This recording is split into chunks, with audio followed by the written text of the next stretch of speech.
Chapter 964. Huh, what did you say? Kansa slammed the wooden table in front of him, his face full of anger. What the hell is going on? How can there be the 5-star army in front of us? Weren't they heavily injured by General Keegan? I don't know. Wooly G shook his head.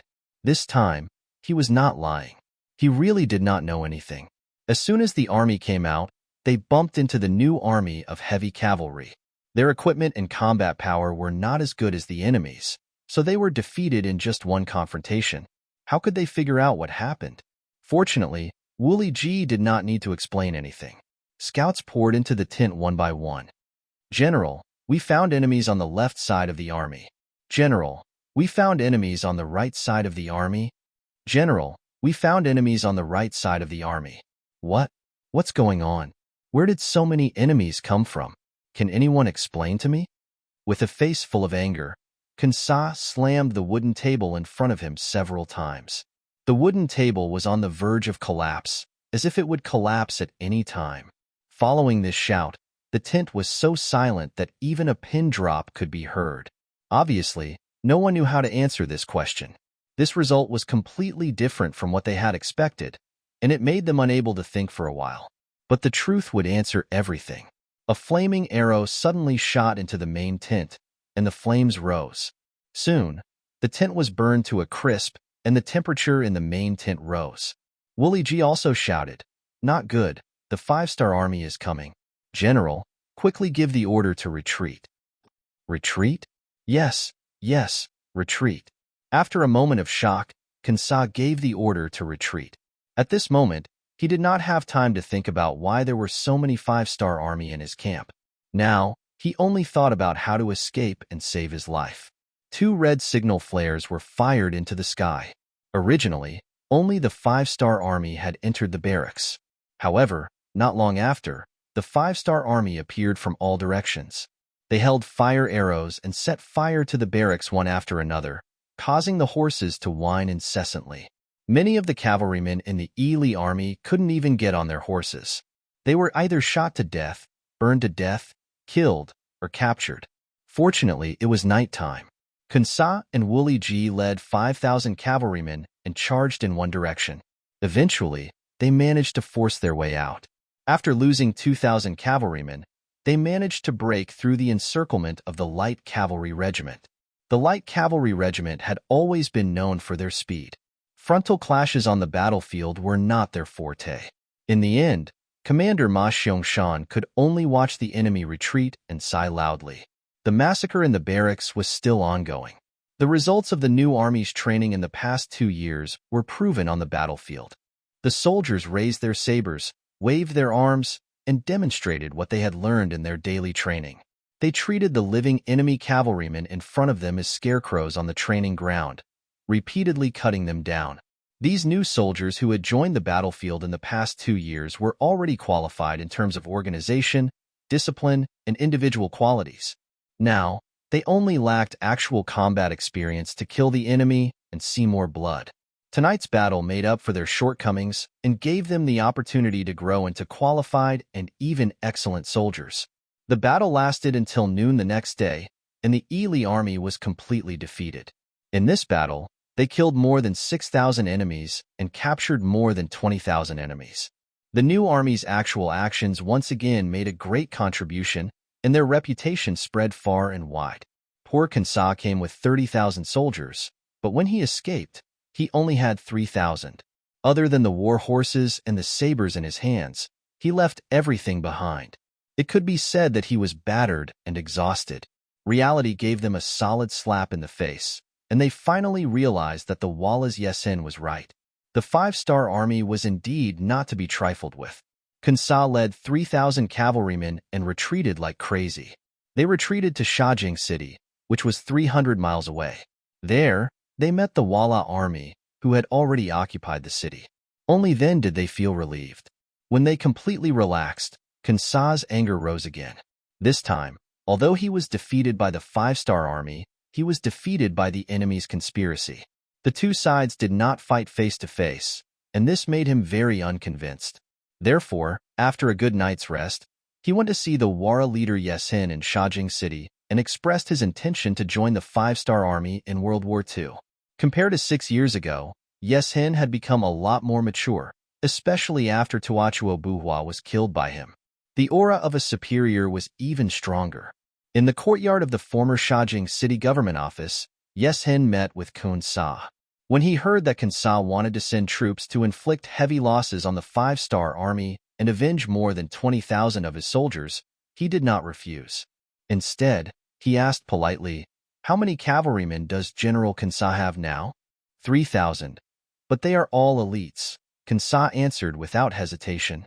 "Oh, only 3,000 cavalrymen? I thought General Kun Sa had 300,000 cavalrymen." After chuckling coldly, he suddenly roared, "I don't care what kind of status you had in the past. Right now, you are nothing more than a small general with 3,000 cavalry. Where did you get the confidence to speak to me like this? Men, throw him out of the courtyard." Yeshin's sudden change in attitude made Kun Sa's expression very ugly. He still wanted to struggle, but more than a dozen new soldiers rushed forward and lifted him up. They carried him out of the courtyard and threw him onto the street. It was also at this moment that Kun Sa remembered Yeshin's character. This was a man who only cared about benefits and benefits. For benefits and benefits, he would even kill his own brothers at any time. Coming into contact with such a person was like asking a tiger for its skin.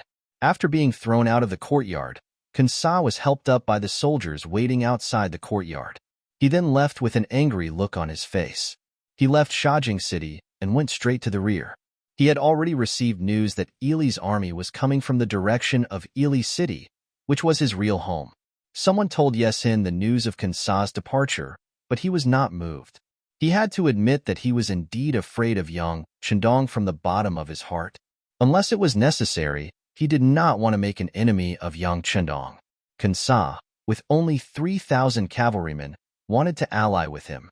He would not do such a stupid thing. What he needed to think about now was how to drive Ming's army out of the grasslands. For example, the nearby Sambulakwin would be his next target. Sambulakwin City. Shirwanshan, the chief of the Xian mansion, who had retreated in defeat, returned here with nearly 190,000 defeated soldiers. Originally, he wanted to reorganize here and then launch a counterattack to retake Jingzhou City and Shajing City. However, he did not expect the Dadong army to be defeated so quickly. He was not ready yet, and Walla's main force was already in front of him. Not only did they take over Jingzhou City and Shajing City, which he had abandoned, but they also threatened the safety of Sambulakwin City. In other words, even if Shirwanshan wanted to retreat now, he had to be prepared for an attack when he left Sambulakwin City. Shirwanshan, who was originally ambitious, felt a little sad that the war had reached this stage. He hated the officials of the imperial court, who only knew how to pursue their own interests and did not care about the overall situation. He hated the incompetence of Datong's chief of the army, Yang Hong. If he did not have such a big appetite, he would not have surrounded Chaojing City and instead thought of a way to take it down.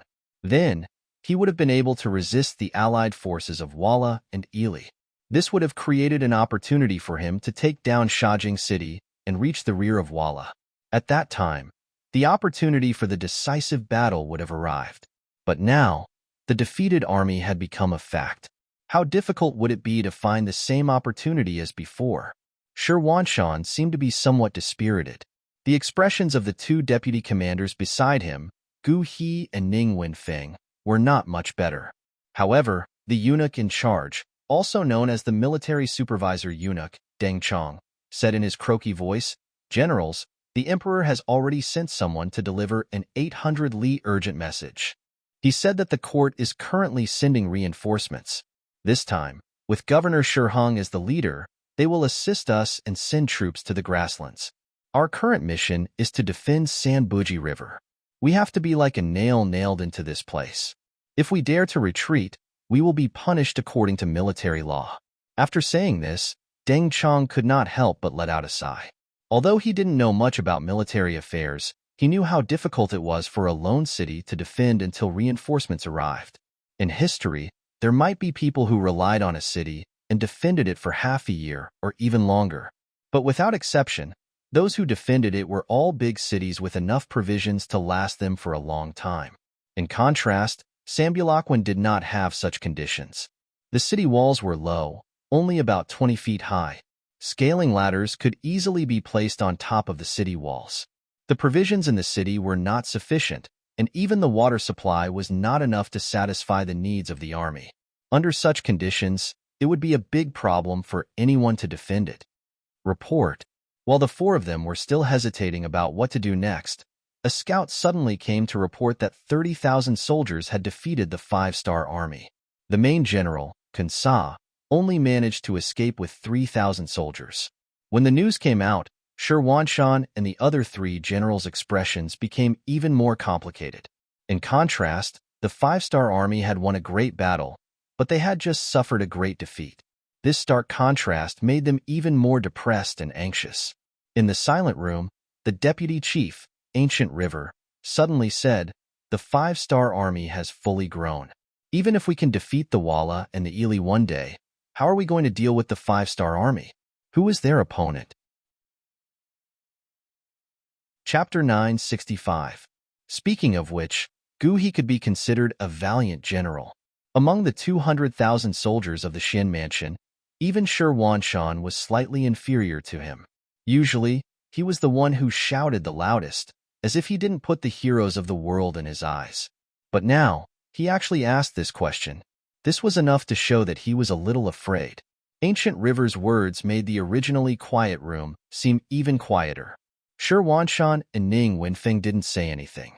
They didn't know what to say or how to answer this question. Only Deng Chong, the eunuch, suddenly said after a moment of silence, "General Ancient, what do you mean? Could it be that you're afraid?" As a eunuch, he only had one person to back him up, and that was the emperor. Anyone who disobeyed him would become his enemy. It was only because they were on good terms that Deng Chong normally didn't dare to say such things. If it was anyone else who dared to say such things, Deng Chong probably would have already called for soldiers to arrest them. "I'm afraid? What a joke. On the battlefield, when have I not led the soldiers? I'm just talking about something we'll have to face sooner or later." Faced with Deng Chong's question, Ancient River naturally wouldn't back down. In the face of a great enemy, if there was any internal strife, the situation in the city would be even worse. As the commander, Shirwanshan finally opened his mouth and said, all right, these are just private words. They can't be taken seriously. We should think about how to deal with the current situation and how to deal with the Walla cavalry. The emperor has already said that we can't lose Sambulakwan.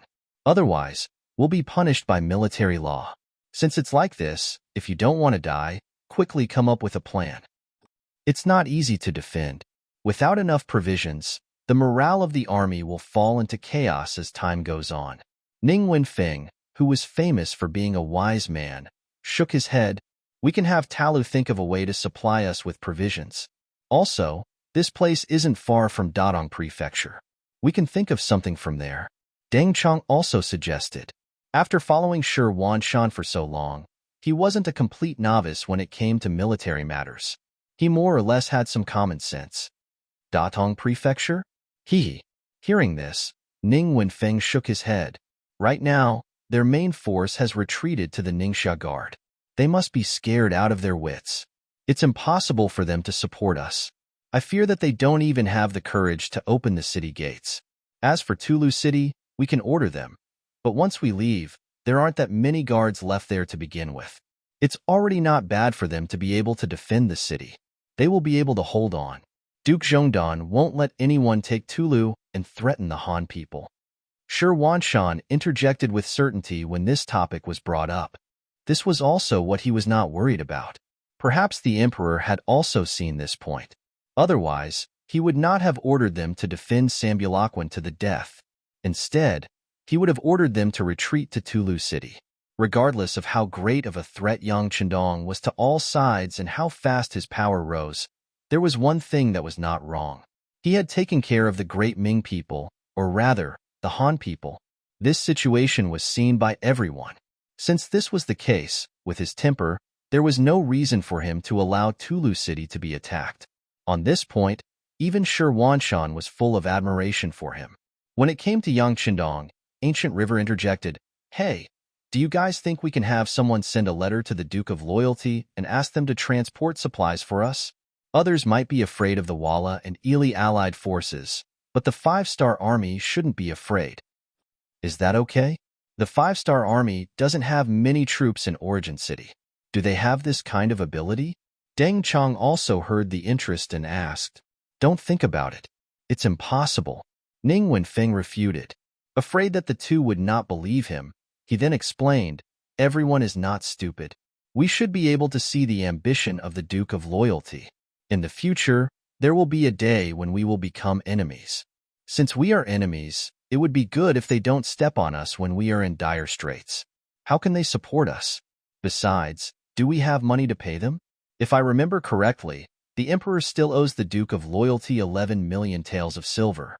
As Ning Wenfeng spoke, the expressions of Shi Wanshan and the others constantly changed. Especially the eunuch Deng Chong, his expression was very unsightly. After all, his master owed the other party money and was not firm in his words.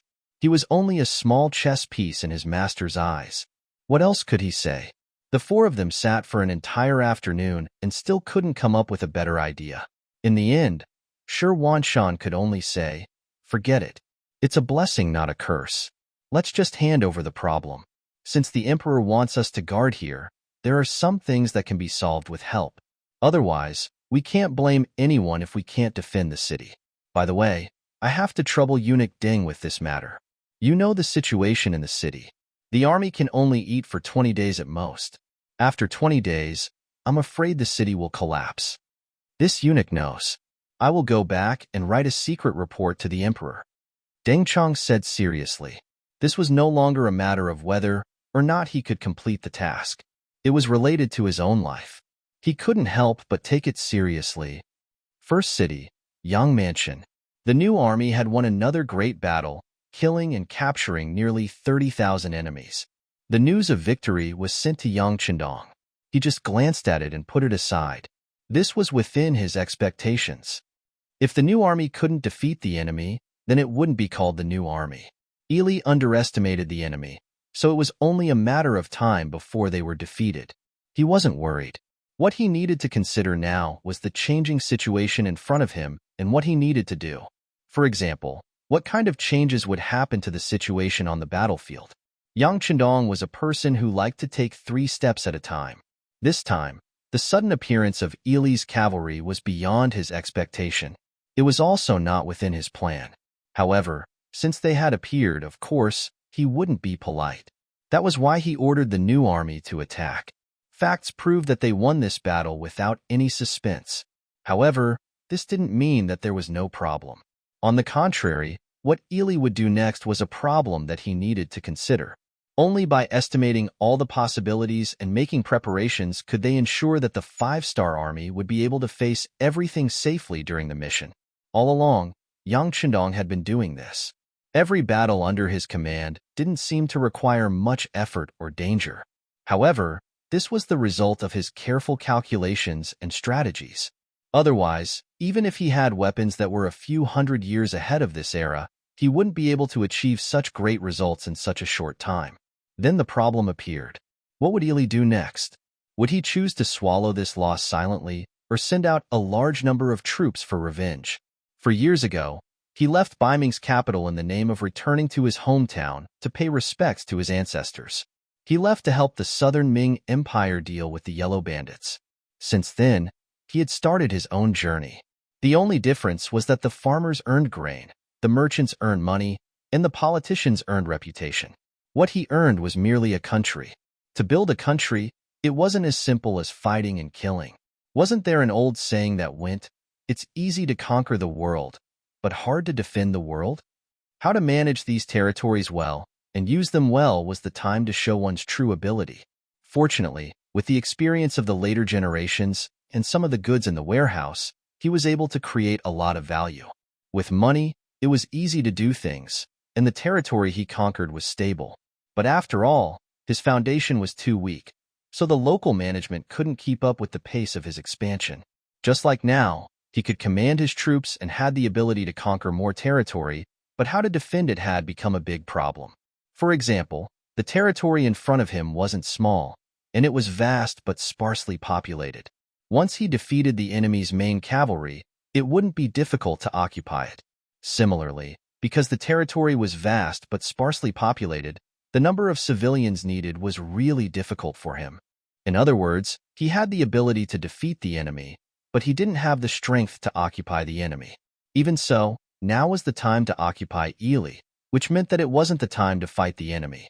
Sigh, I used a lot of effort to defeat the enemy, but I can't ask for any benefits. It's really not interesting. With a sigh, Yang Chendong called Beta Persei. He wanted to send a message to the Mabe army thousands of miles away and ask them to do something. Yang Chendong was calculating. He needed time to accumulate enough strength, such as excellent management personnel after occupying a piece of land, the people who needed to move in and out, the development of this area in the future, what kind of factory to build, what kind of sunshine to point to for the people, and so on. Like him, Ming was also calculating. In the capital of Ming, the ministers reached a consensus at the court meeting. Sambu Lachuan must be defended. Only in this way could they give Governor Shi Hung enough time to prepare for a big battle with Walla on the grassland and win the final victory. The consensus was reached, but the situation in Sambu Lachuan was there. The city was not big, the city walls were not high, and the food and water stored inside were very limited. With such a medium-sized city, it was impossible to stop the combined forces of Walla and Neely Ali. Commander Shi is a general who can fight. The Battle of Xin Mansion and the Battle of Tulu City have proven his ability. Now he has nearly 200,000 troops in his hands. As long as the provisions can keep up, there shouldn't be a problem to defend the city. At the court meeting, Minister of War Ming stood up and expressed his opinion. Ming's words attracted the silent support of many other ministers. But then Minister of Work Shi Pu stood up. Minister is right, but the key problem is how to guarantee the provision on time. Chapter 966. Yes. Where is Minister Jean? How are the preparations for General Shi's army of 200,000 going? Sitting on the golden dragon throne, Zhu Qiyu nodded. His gaze turned toward the Minister of Appointments. Jin Lian stood in the group of officials. Hearing Dai Zong call out his name, he immediately stepped forward with a board in his hand and said, Your Majesty, the provisions have already been transported to the Xin Manor. According to what I know, a portion of the provisions will move with the army. A portion of the provisions need to be transported to the front lines once every 3 to 5 days. Based on this, most of the provisions should still be in the Xin Manor. Then send it over. Hearing that the provisions had already been prepared, Zhu Qiyu's face was filled with joy. However, after saying this, he realized that the entire hall had suddenly fallen silent. It was as if there was something wrong with what he had said. Fortunately, there were some officials who were good at understanding people's hearts.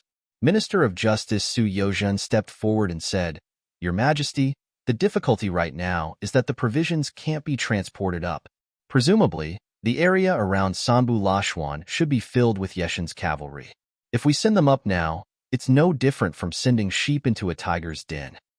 Yes. Zhu Qiyu's face turned bright red. Although he had already been the emperor for 6 years, he had never been on the battlefield. His understanding of war was only from what he read in books.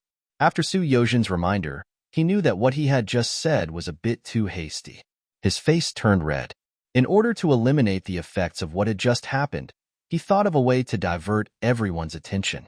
He looked at Shi Hung and the group of generals and said, Governor Shi, when will the newly gathered 200,000 soldiers be gathered and sent to the battlefield? Your Majesty. Shi Hung bowed and said, The gathering time will take around 15 days. After all, 200,000 people is not a small number. As for when they will be able to reach the battlefield, if they rely on their legs, it will probably take another 1.5 months to reach Sambu Lachuan. However, if I work hard, 2 months should be enough. 2 months? This answer caused the officials who were participating in the court meeting to whisper to each other and discuss spiritedly. If it really took 2 months, Sambuchuan might really fall. If that was the case, the 200,000 soldiers in the city would be devoured. This would undoubtedly be a heavy blow to Ming's military strength. On the dragon throne, Zhu Qiyu shook her head. I'm afraid 2 months won't be enough. How about this? If anyone has any way to transport the provisions to Sambulachuan, feel free to share it. The ministers couldn't help but shake their heads like rattle drums. To break through the formation of the Walla cavalry and transport so much grain into the city, there was only one word to describe it: difficult. After waiting for a long time, no one came forward to provide advice. This made Zhu Qiyu very angry. Normally, all of them would claim to be patriotic ministers and would love to dig out their hearts for him to see. Or perhaps he was more capable than Guanzhong and Yu Yi. However, when faced with a difficult problem, all they did was shake their heads. How could Zhu Qiyu not be disappointed? After a while of discussion, the hall became quiet again.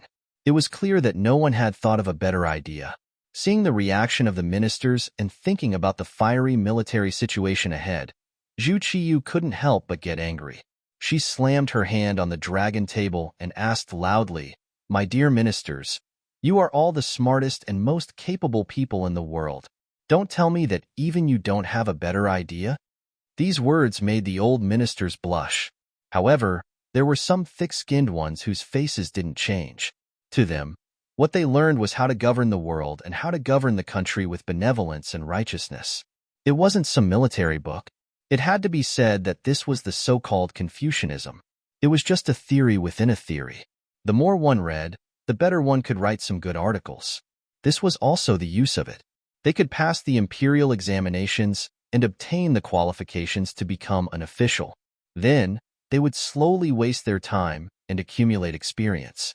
Finally, they would become the so-called minister who governed the country. With such people, it was no wonder that the common people lived in an abyss of suffering. The hall was still silent. Zhu Qiyu's expression became more and more unsightly. He once again felt a sense of isolation and helplessness. He once again understood what it meant to regret not having enough help when it was time to use it. In the moment of silence, a voice suddenly sounded. Dressed in a second-rank official's robe, Minister of Justice Su Yozhan stepped out of his office and said, "Your Majesty, actually, if you want to transport provisions to Sambuchuan City, it isn't that troublesome. As long as one person is willing to agree, this matter is simple." Someone stepped out. This already made Zhu Qiyu very happy. The person who stepped out even thought of a solution. Zhu Qiyu immediately asked, "Beloved Minister Su, do you have a good idea? Quickly say it." Among the officials, the Minister of Rights, Hu Shao, had been standing there with his eyes closed. When he saw Su Yozhan step out, his originally unconcerned expression instantly changed. His brows couldn't help but furrow together, but then slowly relax. Yang Qindong had already told him that Su Yozhan was also a person of the same path. However, in these past few years, the two didn't have much contact. Perhaps it was because they didn't feel at ease with each other. They only silently cooperated with each other on some matters. If they could cooperate, they would also silently support each other in private. Hu Shao naturally understood Su Yozhan a little. He was smart, discerning, able to see the situation clearly, and had smooth and slick methods. However, him stepping out at this time was still out of Hu Zhao's expectations. He had already guessed what this person wanted to say. However, was it really good to involve Yang Qindong in this matter? The opponent this time was the allied cavalry of the Walla cavalry and the Ili cavalry. Did the five-star army really have the strength to stop them? However, with Su Yozhan's personality, he rarely fought a battle that he wasn't confident in. Could it be that he had received Yang Qindong's secret order and wanted to take the initiative to participate in such a big event to share some benefits? Or was it all his own idea? While Hu Shao was still guessing, Su Yozhan had already stepped out. He crossed his arms and said, "Your Majesty, if you want to resolve this situation, the only way is to ask the Duke of Loyalty. There is no other way." The Duke of Loyalty? Zhu Qiyu, who was sitting on the dragon throne, originally had a face full of expectation. At this moment, his expression became somewhat ugly. It was unknown when it started, but in the court of Ming, the words Duke of Loyalty had become a taboo. If it wasn't necessary, no one would mention it. Perhaps everyone knew that this person's influence was so great that it threatened the survival and development of Ming. However, this person's influence had already reached a certain level. He was no longer someone that could be casually suppressed. Since there was no way to deal with him, it was better not to mention him. This could be considered as out of sight, out of mind. But now, Su Yozhen had broken this rule and took the initiative to mention him. An extremely clear expression of displeasure flashed across Dai Zong's face. The Duke of Loyalty? How could he have such an ability? Zhu Qiyu's voice carried a trace of dissatisfaction. Listen to the sound of gongs and drums. The ability of the officials to observe people's expressions was not small. Seeing that the emperor was a bit angry, the smartest thing to do was to immediately stop this topic. However, Su Yozhen had no way out now. Ever since Yang Chendong appeared in the capital of Baiming and saw him at night, Su Yozhen, who had been wavering, knew that he had already boarded Yang Xie's ship. It was likely that it would be impossible for him to get off. The only thing he could do was to think of a way to prevent this ship from sinking in the sea and find a way to sail further. After understanding this in his heart, he took the initiative to cooperate with Yang Xie. For example, when the Five-Star Army attacked North Korea, many of the officials in the court criticized the Five-Star Army for attacking a vassal state of the Ming dynasty. This was clearly a form of disrespect to the Ming dynasty. Not only did he not make a fuss with these people, he even privately found the Daizong emperor and said that North Korea was not part of the Ming dynasty. Even if it was taken away, there was no real loss. It would be better to use this opportunity to ask the Five-Star Army for some more horses. After all, strength was the way of the king. As long as he had enough strength, he could take back what he lost sooner or later. It was Su Yozhen who came up with this idea. He originally wanted to reprimand the Five-Star Army and even the Daizong emperor who sent troops from Liaodong to support North Korea. He thought that compared to the vassal state being captured, it was more important to strengthen oneself. After all, North Korea was not the first vassal state to be captured. Zhu Qiyu agreed, and Su Yozhen joined forces with some courtiers who were on good terms with him. In the end, when they finally took down the Joseon dynasty, Yang Chendong only had to pay the price of 50,000 warhorses. Moreover, it wasn't for free. It was a loan to the northern Ming dynasty, which had to be converted into silver and returned in the future. Of course, he owed too much. It was hard to say whether he could pay it back, but at least he owed money in name. The Five-Star Army actually captured North Korea in such a short period of time. This matter also made Su Yozhen have a further understanding of Yang Chendong's strength and understanding. After all, it was just some small countries in the south. It could be said that the barren land was occupied, and its influence was far from being so big. Then how powerful was the Five-Star Army? Su Yozhen had an idea. If possible, he wanted to go to the grassland's first city to take a look. He wanted to see what kind of scale Yang Xie's development had reached. If he wanted to go, he needed a dignified reason. Now that Sambuchuan was surrounded and in danger, he saw this as an opportunity. Su Yozhen stood up and spoke to the emperor. There was another reason why Su Yozhen had the courage to stand up. He believed that Yang Chendong did not want to see the 200,000 Baiming soldiers in Sambuchuan get eaten by the grassland's foreign tribes. It was to cater to this idea that he chose to take the initiative to attack. Chapter 967. Your Majesty, Sambuchuan is not far from the first city. Since the Duke of Zhongwei can gain a foothold there, he must have military strength as his backing. If we can ask him to help, it shouldn't be a big problem for him to only transport grain and not help in the war. Su Yozhen stood up and said in a guessing tone. The important thing was that he emphasized one thing, which was that Yang Chendong would not help Baiming. He would only help to transport the grain.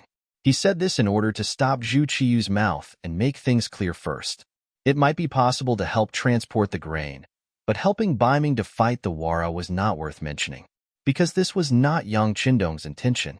Originally, when Zhu Qiyu heard Yang Chendong's name, he had such an idea and asked the Duke of Zhongwei to send troops to help.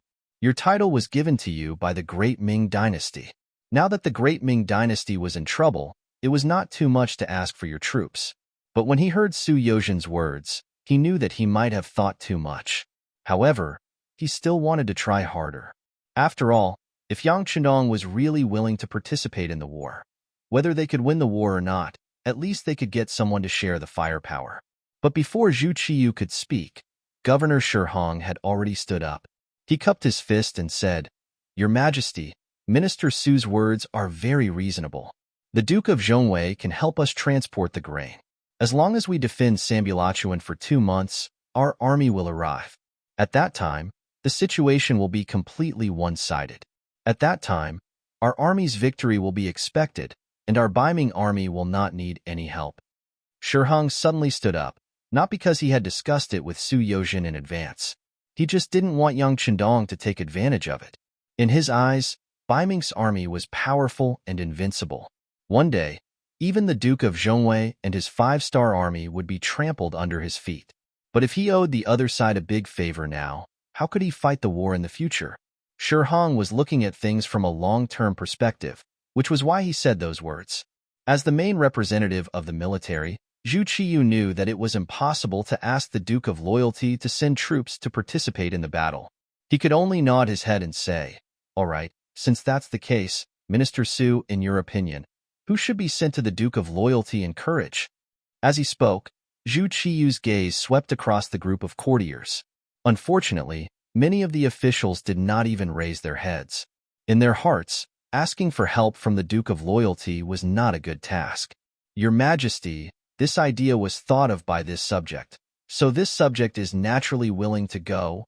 Su Yozhen wanted to take this opportunity to test Yang Chendong's strength. Naturally, she wanted to go. Since the other courtiers were unwilling to go, it saved him a lot of effort, and he didn't have to worry about anyone competing with him. It was Su Yozhen who took the initiative to step forward. Zhu Qiyu was overjoyed. Thinking of seeing a loyal official in a time of danger, he couldn't help but value Su Yozhen more.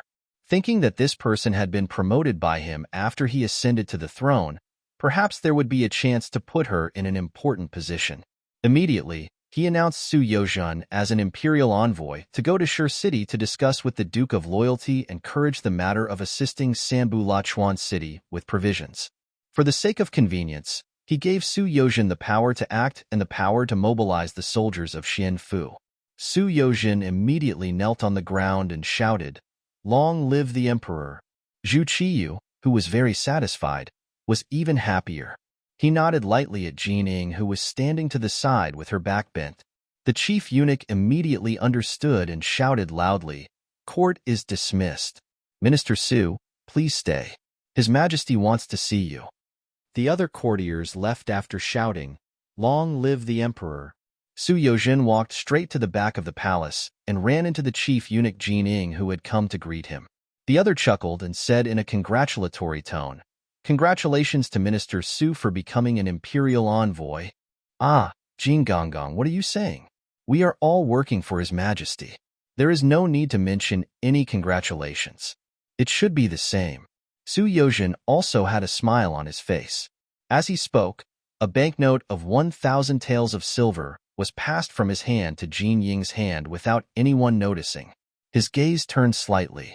After glancing at the banknote in his hand, Jin Ying's expression became even more joyful.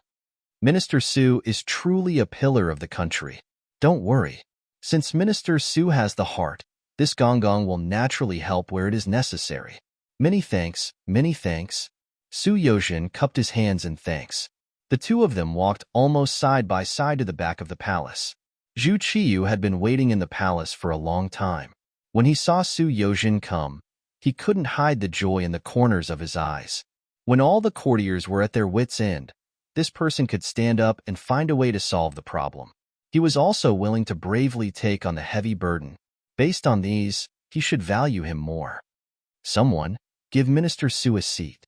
"This official doesn't dare." Su Yozhen immediately revealed a look of fear and trepidation. Speaking of which, this was the first time he was given a seat when he met with the Emperor in private. "Ah, Minister Su, this is His Majesty's good intentions. You were able to stand up in times of danger. This seat must be given." Jining, who had just received the banknote, immediately stood up and spoke to smooth things over. Su Yozhen, who had been polite to begin with, immediately revealed a very grateful expression. The rims of his eyes even reddened. It was as if he was about to shed tears of gratitude. He said, "This official thanks His Majesty. Many thanks His Majesty." Su Yozhen's buttocks sat down on the chair. What followed was naturally a scene of the monarch and his courtier chatting happily.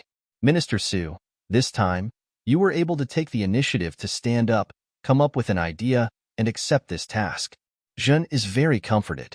However, how confident are you that you will be able to persuade the Duke of Loyal Courage to transport the provisions for our army? Zhu Qiyu's eyes were filled with anticipation as he asked. Although Su Yozhen was sitting on the chair, he still had a look of fear and trepidation. Seeing the emperor ask, he quickly replied, in reply to His Majesty, about 50%? 50%? Only that much? Zhu Qiyu's brows furrowed. He was clearly a bit dissatisfied. If that was the case, wouldn't it be very likely that he would be rejected? If that was the case, then as the emperor, his order was actually rejected by a subordinate. This was not a dignified thing to do. Even as the emperor, he cared a lot about face. Or perhaps he knew that he couldn't do it and still did it, so it was better not to do it. At least if he lost, his face would still be there. This was better than losing everything and being laughed at in private. Su Yozhen had been paying attention to the changes in Zhu Qiyu's expression. When he saw that the emperor was displeased, he quickly said, "Your Majesty, although the Duke of Loyal Courage doesn't need to participate in the battle this time, transporting the provisions to the heavily surrounded Sambu Lashwan city is no different from going to the battlefield. This official really doesn't have 100% confidence that I can persuade the Duke of Loyal Courage. Moreover, you also know that this official and the Duke of Loyal Courage have never gotten along. In the past, this official has even participated in a memorial to him. Speaking of which, this official really isn't a good persuader. If possible, could your Majesty consider sending someone else?" Retreating in order to advance was what Su Yozhen wanted to express. He was prepared to make a request. If he couldn't take the initiative in his hands, how could this request be discussed? Zhu Qiyu naturally knew about the discord between Su Yozhen and Yang Chenong. This was also the important reason why he was relieved to promote this person. This time, when he was sent to the beginning city, he didn't have to worry about the two colluding. This was also the reason why he agreed to let the other party be the imperial envoy so quickly. Now that he heard that Su Yozhen wanted to shirk the responsibility, how could Zhu Qiyu be willing to let it go? He immediately said, "Dear official Su, what do you mean? Jin has just issued a decree in front of all the civil and military officials. How can I casually take it back? Jin thinks that you should go. If you have any requests, you can make them now. As long as the Duke of Loyal Courage can help transport the provisions, any conditions can be discussed." Zhu Qiyu also had no other choice.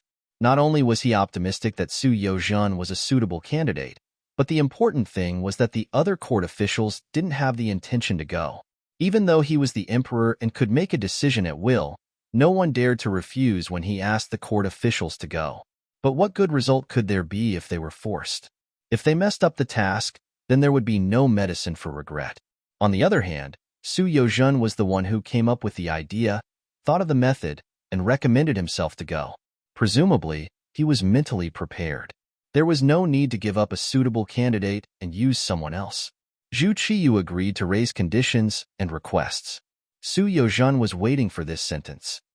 He immediately stood up, clasped his fist, and said with an incomparably solemn expression, "I have a way to guarantee that the Duke of Loyal Courage will send troops to transport the provisions." "Guarantee? Are you 100% sure?" Zhu Qiyu's eyes lit up as he asked. "Yes, 100% sure," Su Yozhen said with a tone that said he was going all out. "Okay, tell me." Zhu Qiyu didn't agree in a hot-headed manner. Instead, he wanted to hear what the request was first. It was enough to see that after being the emperor for a few years, he had learned to be calm and had learned to leave a trick up his sleeve. With a conflicted expression, Su Yozhen didn't immediately reply. He knelt on the ground with a plop and said, "Emperor, I have no selfish motives for what I am about to say. It is only for the sake of Ming's strength and future. I ask for Emperor's forgiveness for what I have said." "Beloved official Su, what do you mean? This is a meeting between us ruler and official, not a court discussion. If you have anything to say, just say it. Jin will forgive you." Zhu Qiyu said, "Many thanks, Your Majesty. That being the case, this subject's only request is for Your Majesty to grant Duke Zhong Dan the title of Great Bright Prince. With this request, this subject can guarantee that Duke Zhongdan will be of use to us and dispatch troops to transport grain. Kneeling on the ground, Su Yozhen saw that the time was right and said what he had prepared to say. Although Zhu Qiyu had made some preparations, he knew that he had to pay a price if he wanted to reach 100% from 50%. But when he heard Su Yozhen's request, he still couldn't hide the anger on his face. What? Grant the title of king? How is that possible? Zhu Qiyu couldn't be blamed for being so angry. Since the Great Ming Dynasty's Emperor Taizu, the Great Ming Dynasty had stopped granting titles to people with different surnames. How could this rule be easily broken by him? Su Yozhen's proposal was too absurd. Chapter 968. Zhu Qiyu was angry, but Su Yozhen was not afraid. The current situation did not allow Dai Zong to make any other choice. If he could not make this request now, it would be even harder to find an opportunity in the future. Thus, he did not immediately speak. Instead, he looked at Jin Ying beside Zhu Qiyu. Since he had taken his money, it was time for him to speak up for him. Jin Ying, who had only taken 1,000 taels of silver, was furious. Originally, he thought that Su Yozhen was going to be put in an important position. It would be beneficial for him to have a good relationship with him. In addition, there was money to be taken. Wasn't this the best of both worlds? But now, this daring Su Yozhen actually proposed to make Yang Chenong Wang. This was something the emperor would never agree to. How did he have the guts to say this? It was only 1,000 taels of silver. It was impossible to order him to do such a big thing. At this moment, he kept his mouth tightly shut. He had even thought of returning the 1,000 taels of silver to Su Yozhen when he sent her out. The emperor did not speak. Jining also did not speak. Su Yozhen simply knelt on the ground and did not speak. For a moment, the rear hall was silent. You could hear a pin drop. After a full quarter of an hour, Zhu Qiyu saw that Su Yozhen did not speak. He did not admit his mistake and did not take back his request. He couldn't help but say angrily, "Beloved official Su, your suggestion is not acceptable. You should change your request." "Yes, then please take off this official's imperial envoy hat and send this official to prison," Su Yozhen said without backing down. "Prison?" Zhu Qiyu's eyes widened. "Yes, without this condition, this official cannot convince the Duke of loyalty. Since this is the case, it is better not to go this time. Your Majesty can use this time to think of other methods. The lives of 200,000 soldiers cannot wait for long, Your Majesty." Su Yozhen spoke as if there was no other way. In the end, he did not forget to threaten with the lives of 200,000 Ming soldiers. Hearing the threat, Zhu Qiyu immediately stood up from the dragon throne and said angrily, "Is there no other way other than this? This subject is slow-witted and cannot think of a better way." Su Yozhen simply knelt on the ground and said without even raising his head. He knew that this was a risky move, but if he succeeded, the return would be worth it. If he could help Yang Chendong ascend to the throne, his achievements would naturally not be small. In the future, when the 5-star army was formed, he would be able to take the opportunity to obtain more benefits. Seeing that Su Yozhen had no intention of backing down, Zhu Qiyu was so angry that his entire body was trembling. He had thought that this person had come up with a good plan. It turned out that she wanted to confer the title of king on Yang Chenong.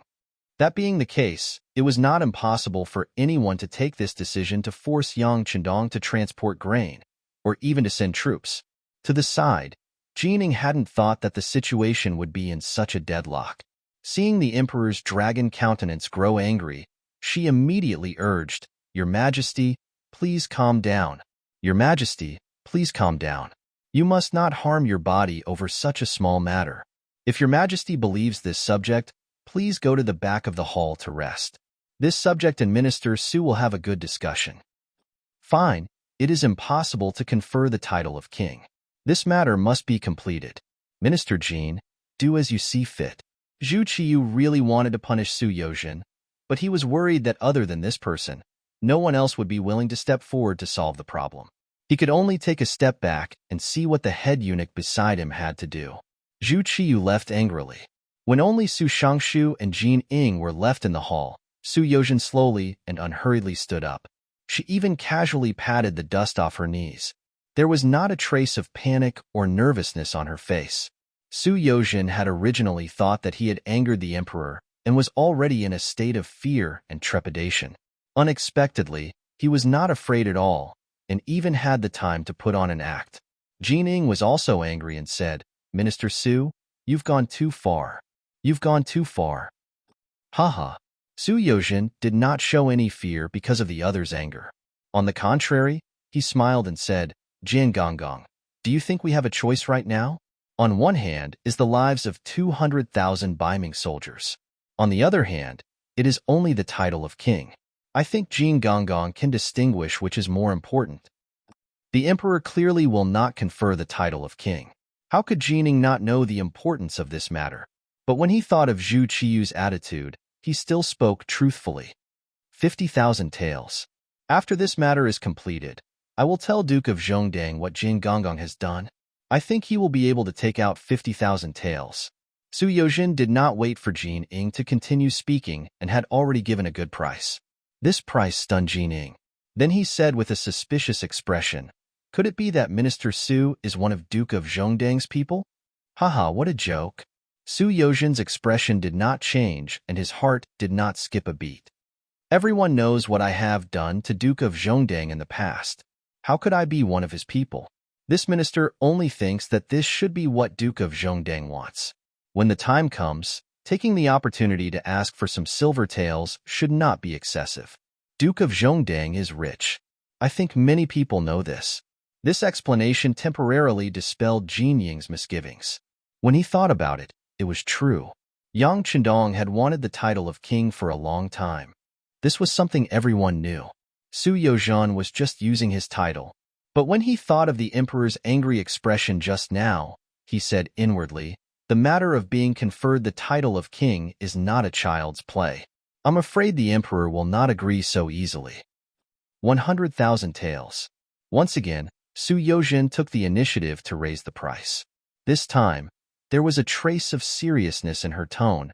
"This is already the upper limit. I'm afraid that even if this minister personally makes a move, I can only obtain this from Duke Zhongdan. I have given my own share to Duke Gong.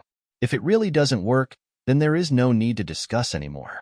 If the emperor is angry at me because of this, then this minister will accept it. Once I leave the palace, I will go to the prison and not trouble others." The benefits doubled again, reaching 100,000 taels of silver. Jin Ying, who had already been moved, was completely defeated by the money. His expression changed again and again. He thought to himself, it was just conferring Yang Chendong the title of king with a different surname. It was not like he was handing over the country to him. He could get 100,000 taels of silver.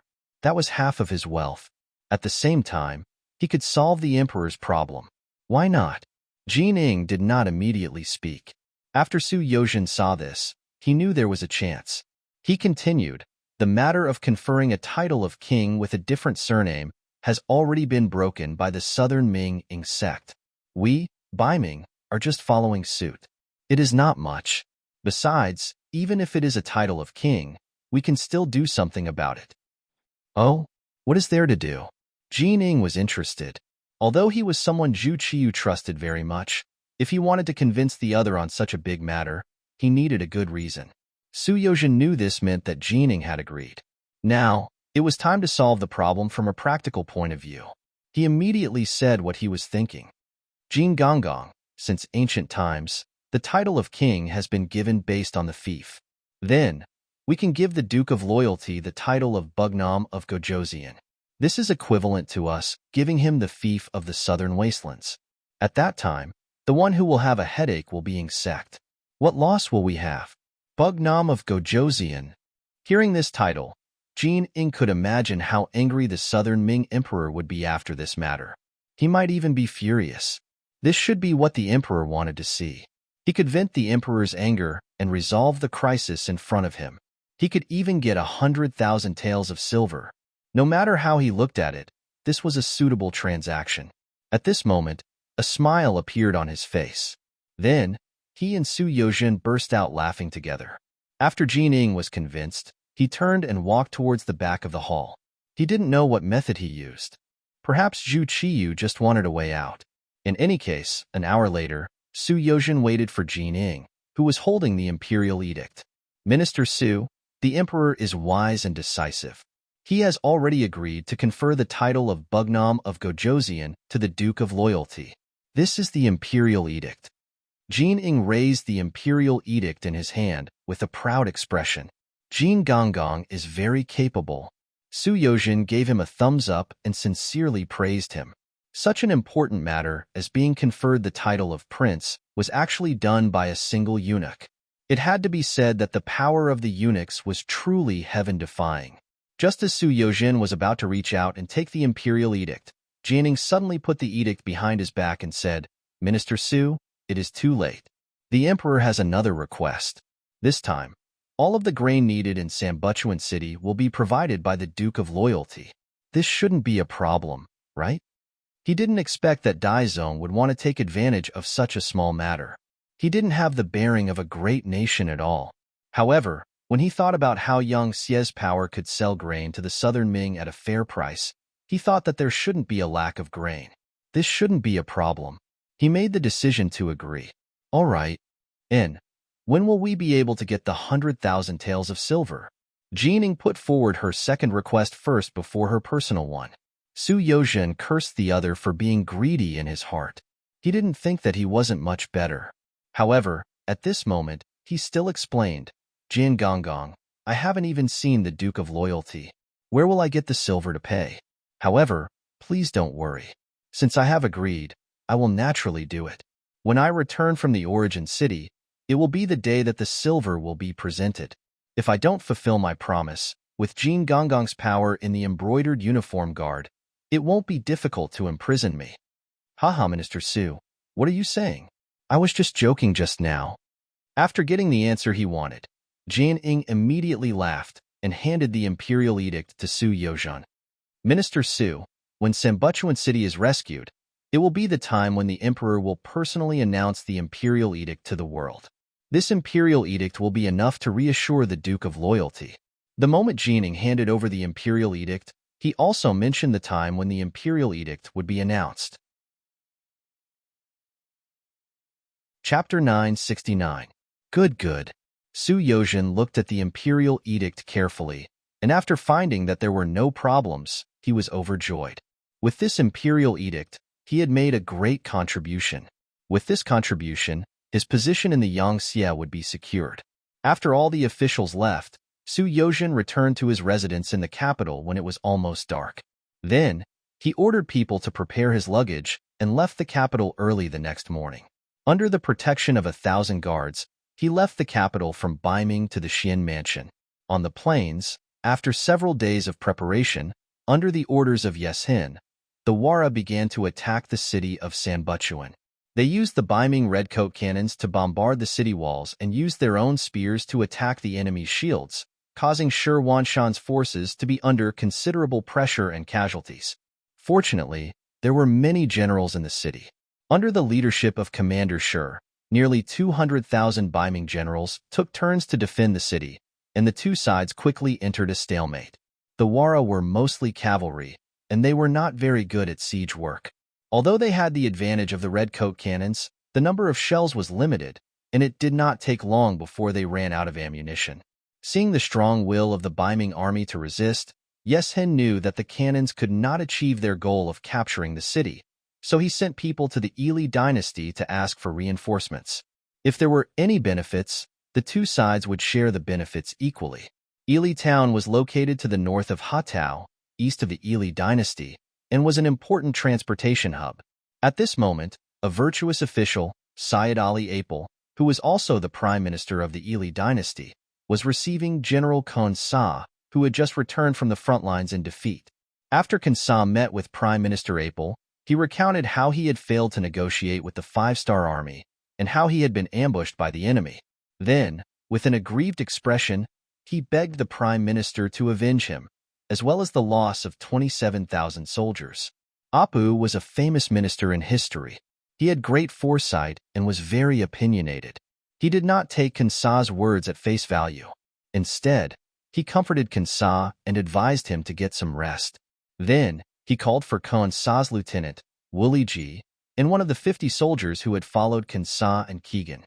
Through talking with them, he learned the truth of the matter. Seated alone in his residence, Arup had an extremely complicated expression on his face. He had already investigated the matter. First, he and Keegan spoke rudely, which led to their nose being cut off.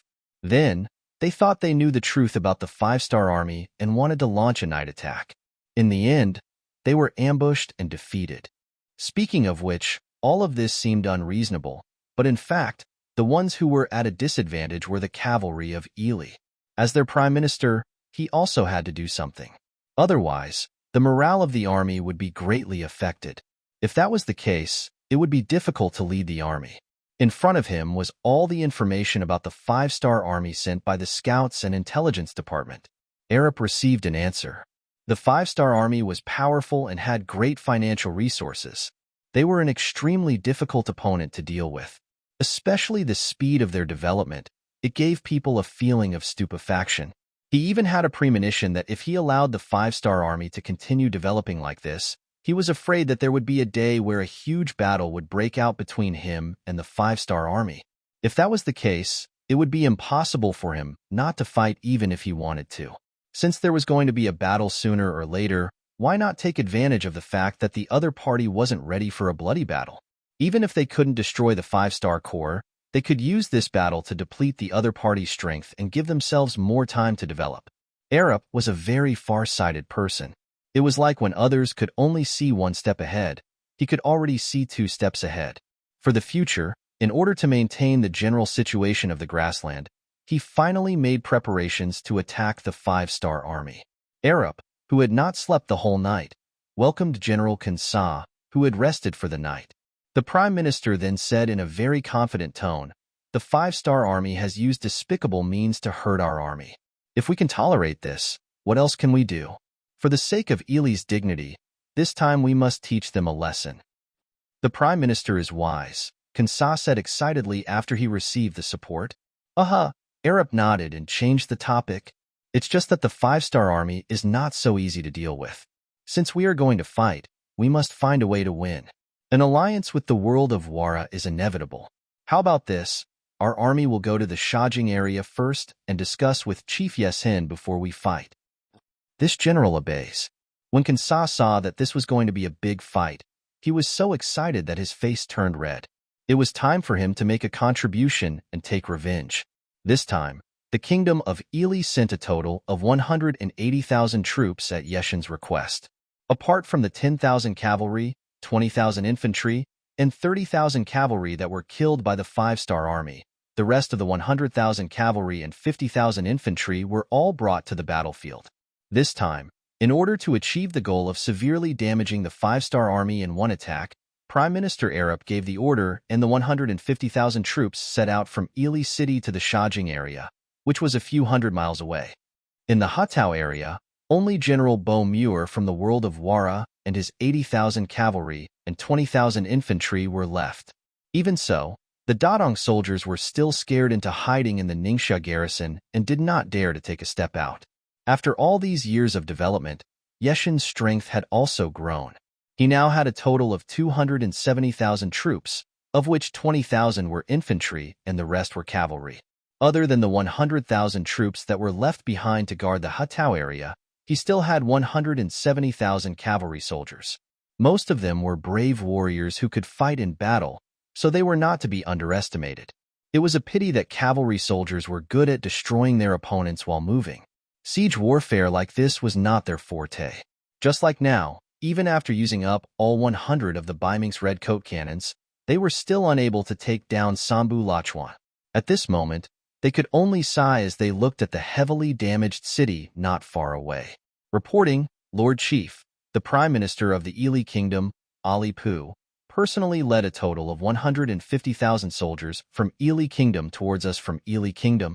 The scout half-knelt and reported the battle situation. "Arup is here. Good.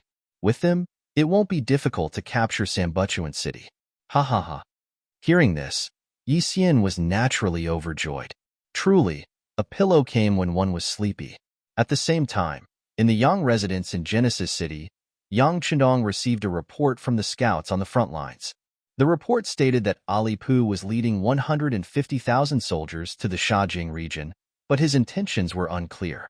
Standing in front of the sand table, Yang Chendong stood there for a long time, but he did not understand the main point. He was thinking about a question. Who was the target of the Yi army this time? If they were coming for the Ming army, then why didn't they come with Yesen? Why did they only come after the vanguard suffered a loss? Was it possible that they were here to take revenge? Did they really have the guts to do so? As the saying goes, the ignorant are innocent. The power of the five-star army was known by the nearby grassland tribes. Therefore, the five-star army had long become an existence that no one dared to provoke. But because the distance was too far, the Yi army did not know the real situation of the five-star army. Without understanding the situation, they might really do something stupid. Before he could figure this out completely, his personal telegrapher, Wang Shan, sent another telegram from the Security Bureau of the Northern Ming Dynasty. It explained in detail what happened in the imperial court of the Northern Ming Dynasty and how Su Yozhen, the minister of the Ministry of Justice, asked to come to Shi City to persuade him to provide provisions to Sambuchuan City. Interesting. Looking at this telegram, Yang Chendong's eyes flashed with a meaningful smile. He had a feeling that Su Yozhen must have come to give him some good news. Otherwise, he wouldn't make such a big decision without asking for his permission. It was just that Ming already owed him 11 million taels of silver. What benefits could they give him? Yang Chendong was not a god. Su Yozhen did not leak the news that he was going to be crowned king in advance. Of course, he would not be able to guess. Su Yozhen, who brought the imperial edict, rode a fast horse day and night after leaving Ming's capital. Now that the military situation was urgent, there was no time to waste.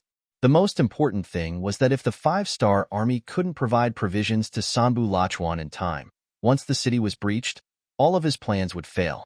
The so-called king conferment would also come to nothing. In that case, his so-called great achievements would also disappear without a trace. Not wanting to see such an outcome, Su Yozhen was forced to change horses and not people along the way. The journey that should have taken a month took only 13 days to get out of Talu City and to the foot of the city. Su Yozhen was Ming's Minister of Justice, a major second-rank civil official. He was an extremely important person even without any auxiliary officials. In order to show his respect, Yang Chendong took the initiative to come out of the city to welcome him. Several thousand cavalry stood on both sides, displaying such a grand display. While Su Yozhen, who had just arrived, was extremely moved, he was also inwardly shocked. As the Minister of Justice, he had tens of thousands of bailiffs under his command. Among them, there was no lack of capable people with extraordinary means. There were even some people who had made quite a name for themselves.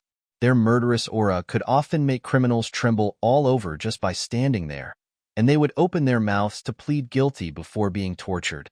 Just from this aspect alone, Su Yozhen could be considered someone who had seen a bit of the world. At the very least, a normal formation would not scare him. In his eyes, the killing intent of a murderer was nothing much. He was already used to it. Only now, when he saw these cavalry soldiers, did he understand what it meant to be a small fry in front of a great one. There would always be someone stronger. Chapter 970. These cavalrymen were just sitting on their horses, but their murderous aura was overflowing.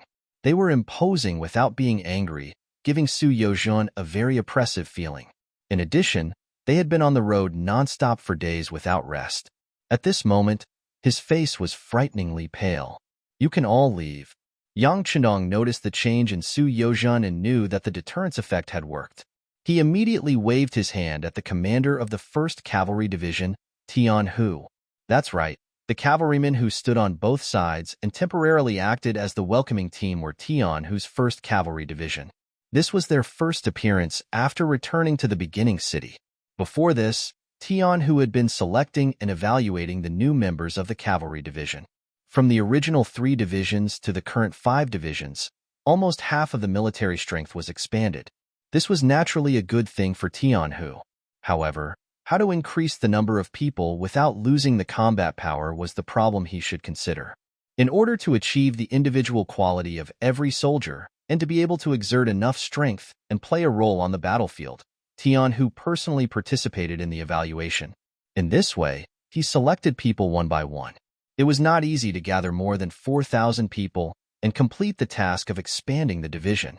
It was just a source of 4,000 soldiers, but it took a few months. Just from this point alone, the combat power of the 1st Cavalry Division would only become stronger. Even young Chendong was looking forward to their performance on the battlefield. The 1st Cavalry Division's first appearance scared the senior officials sent by the Imperial Court of Ming. Although the commander, Tian Hu, looked serious, he was in a good mood. Obviously, he was very satisfied with this result. Until young Chendong waved his hand, he led the team to continue their inhuman training. Perhaps Su Yozhen was tired, or perhaps she was afraid, but she was sent to rest in the carriage. Young Chendong wanted to know the other party's intentions for coming here, mainly to see what kind of conditions the substitute sect master Zhu Qiyu could offer, and whether or not he would be moved. However, looking at Su Yozhen's current state, it was clear that they couldn't discuss anything. He had no choice but to arrange for him to stay in the guest house at the beginning of the city and wait for him to rest. Su Yozhen had a good sleep. He slept from the afternoon all the way until the next morning. When he opened his eyes and woke up, he felt much less tired. At this moment, it could be said that his ears and eyes were sharp, and he was full of energy. After waking up early in the morning and changing into clean clothes, Su Yozhen was attracted by the hawkers outside the guest house. He decided not to ask someone to prepare breakfast. Instead, he decided to go out for a walk and try the local snacks. Under the protection of a squad of soldiers in the open and in the dark, Su Yozhen came to the street. He saw a very bustling scene, a street market that was not inferior to the morning market of the capital. When he saw the people in costumes of various races walking in a friendly and harmonious manner on the wide street, and the peddlers selling food, clothes, necessities, and toys were next to each other, and there were people standing in front of each stall, he could not help but ask the guide arranged for him by the guest house curiously, "Everyone is from different races. How can they get along harmoniously? How can the language problem be solved? What if there is a dispute?" The guide was a man in his 30s. He was originally a squad leader of the new army, but his leg was injured in a battle. He could not gallop freely on a horse, so he retired and worked in the guest house. As someone who had seen much of the world, he had received countless guests and encountered all kinds of questions. He was not surprised by Su Yozhen's curiosity at all. Instead, he explained with a face full of enthusiasm, "Sir, please rest assured. The language problem has long been regulated. When you enter the first city, you must speak Chinese in public. For this reason, there is a special Chinese class for everyone to learn, and it is free. In the first city, only after learning Chinese can one be allowed to do business. When everyone speaks Chinese, there is naturally no problem of language barriers. Once there is a dispute, there will be special management personnel to judge who is right and wrong. However, at the same time, any fighting is prohibited in the city. Otherwise, no matter who is right or wrong, they will be severely punished." Facing the guide with a smile, Su Yozhen first nodded and then shook his head. There were also laws in the capital. If one did something bad or wrong, one would be locked up in the Ministry of Justice. However, such things could not be eliminated. Why was there also a law to regulate it? It seemed that the public security in the first city was very orderly. Until now, he had not seen a case of an argument, let alone a fight. Huai Yu was puzzled and could not help but ask again, "The law here must be very strict, right?"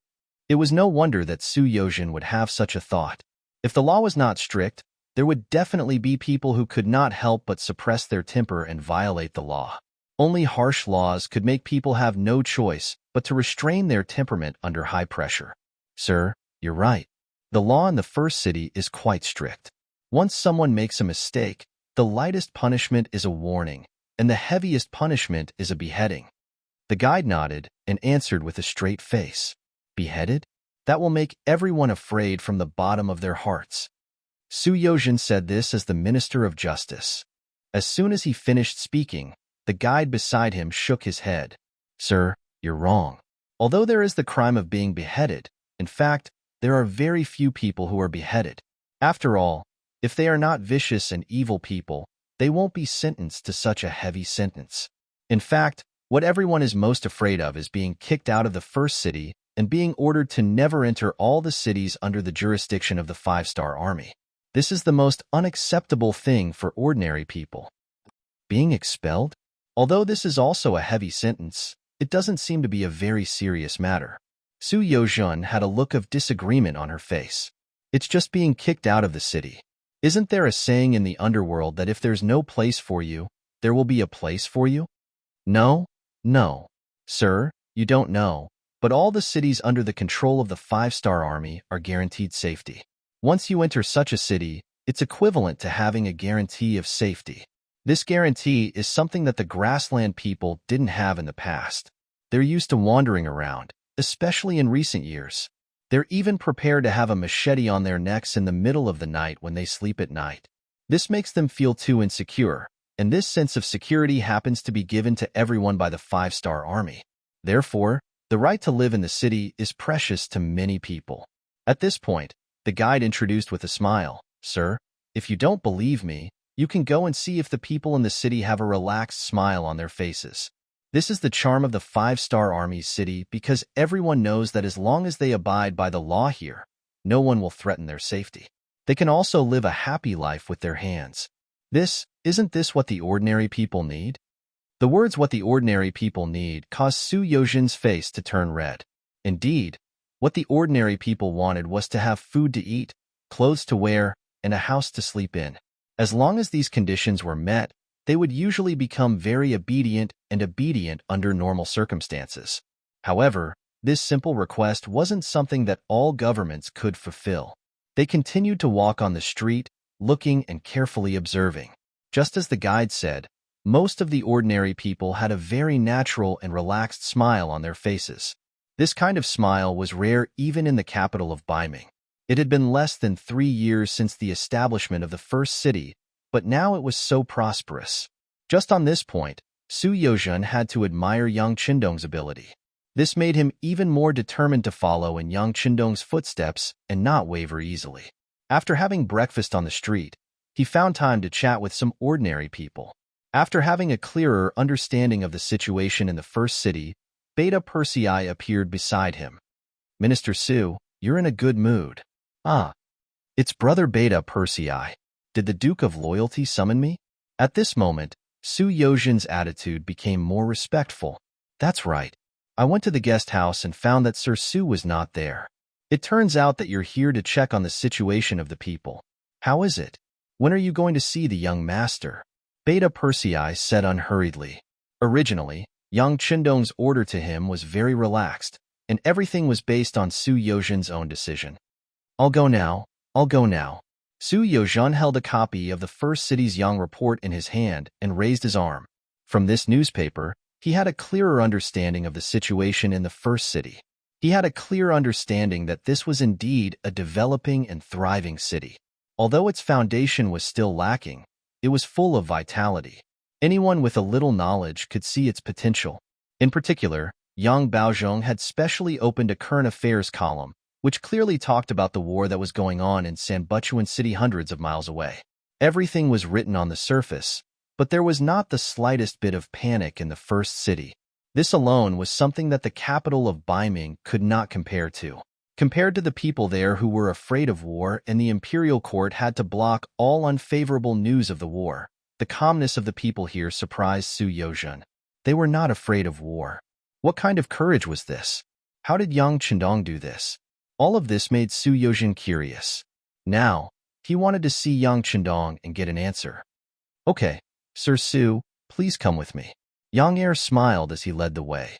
Su Yozhin was in the middle of the group. It was unknown when, but many soldiers in civilian clothes had appeared behind her. They were protecting her very tightly. After all, Su Yozhin came to represent the face of Ming. There must be no accidents. Chapter 971. In the Yang residence, various fruits had already been placed on the stone table in the courtyard, and the freshly brewed tea leaves were still steaming. When Su Yozhin arrived, she saw Yang Qindong looking at Yang Bao leisurely. This was almost a daily homework for Yang Qindong. He would learn about what happened yesterday through the newspaper. If he thought something was important, he would pay extra attention to it. When necessary, he would order people to deal with it. This not only made him closer to the people, but also gave them a sense of loyalty and courage, which increased the importance of Yang Bao in the first city. "Young master, Lord Su is here." Beta Persei's voice could be heard from a distance. When Yang Chendong turned his head, he saw Su Yozhen standing there respectfully a few steps away. His head was slightly lowered, and he looked like a subordinate meeting a superior. Yang Chendong was not surprised that Su Yozhen would have such an attitude. With the reminder that he had personally gone to Ming's capital last time, and seeing the prosperity of the first city this time, as long as there was nothing wrong with his brain, he would know what kind of attitude he should have after seeing him. "Come, Minister Su, come and take a seat." Yang Chendong waved his hand while he was still far away. Su Yozhen quickly agreed and hurried over. As he walked forward, Yang Chendong's voice could be heard again. "Beta Persei, pass down the order. If there is nothing particularly important this morning, the young master will not see any guests." "Understood." Beta Persei agreed and left. Soon, there was the sound of the courtyard door closing behind him, indicating that Yang Chendong was going to have a long talk with him. Su Yozhen hurried over and sat down opposite Yang Chendong. When he looked up, his eyes were filled with curiosity, doubt, and even admiration. Yang Chendong saw Su Yozhen's performance from the corner of his eyes and smiled in his heart.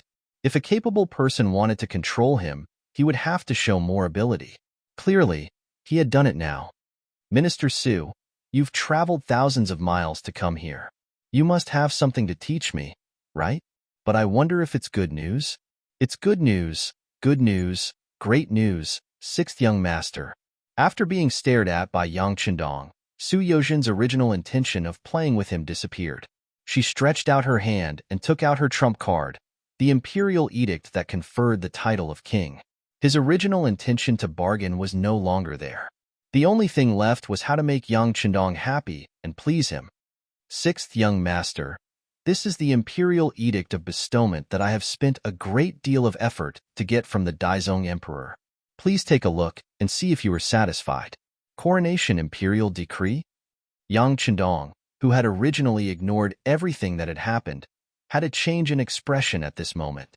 Yang Chendong had tried many times to be bestowed the title of king, but the great Ming dynasty's ancestral system was there. It was obviously difficult and not easy to succeed. But as the Yang faction's influence continued to expand, this thought also faded away. Could it be that if he didn't become king, he would have no power? Could it be that if the great Ming dynasty didn't recognize him, his Yangxie wouldn't exist?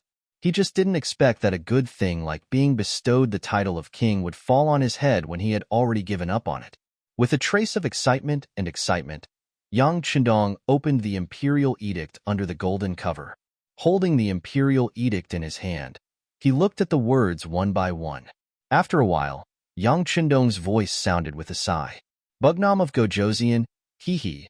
Although there are other motives, the Daizong Emperor has indeed put in some capital this time.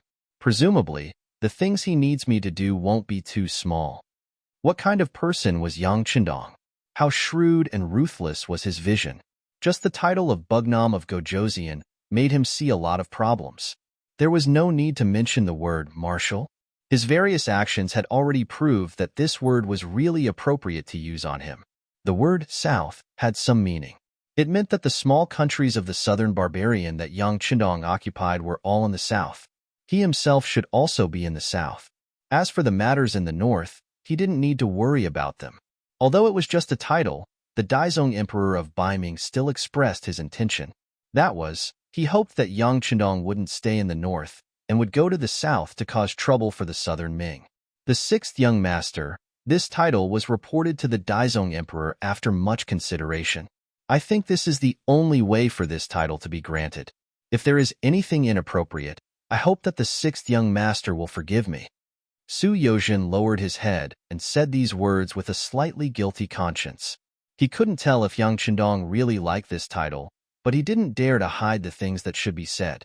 He also had to express the attitude that should be expressed. Feeling Su Yozhen's cautiousness, he sighed in admiration. This person was indeed worthy of being a powerful official in history.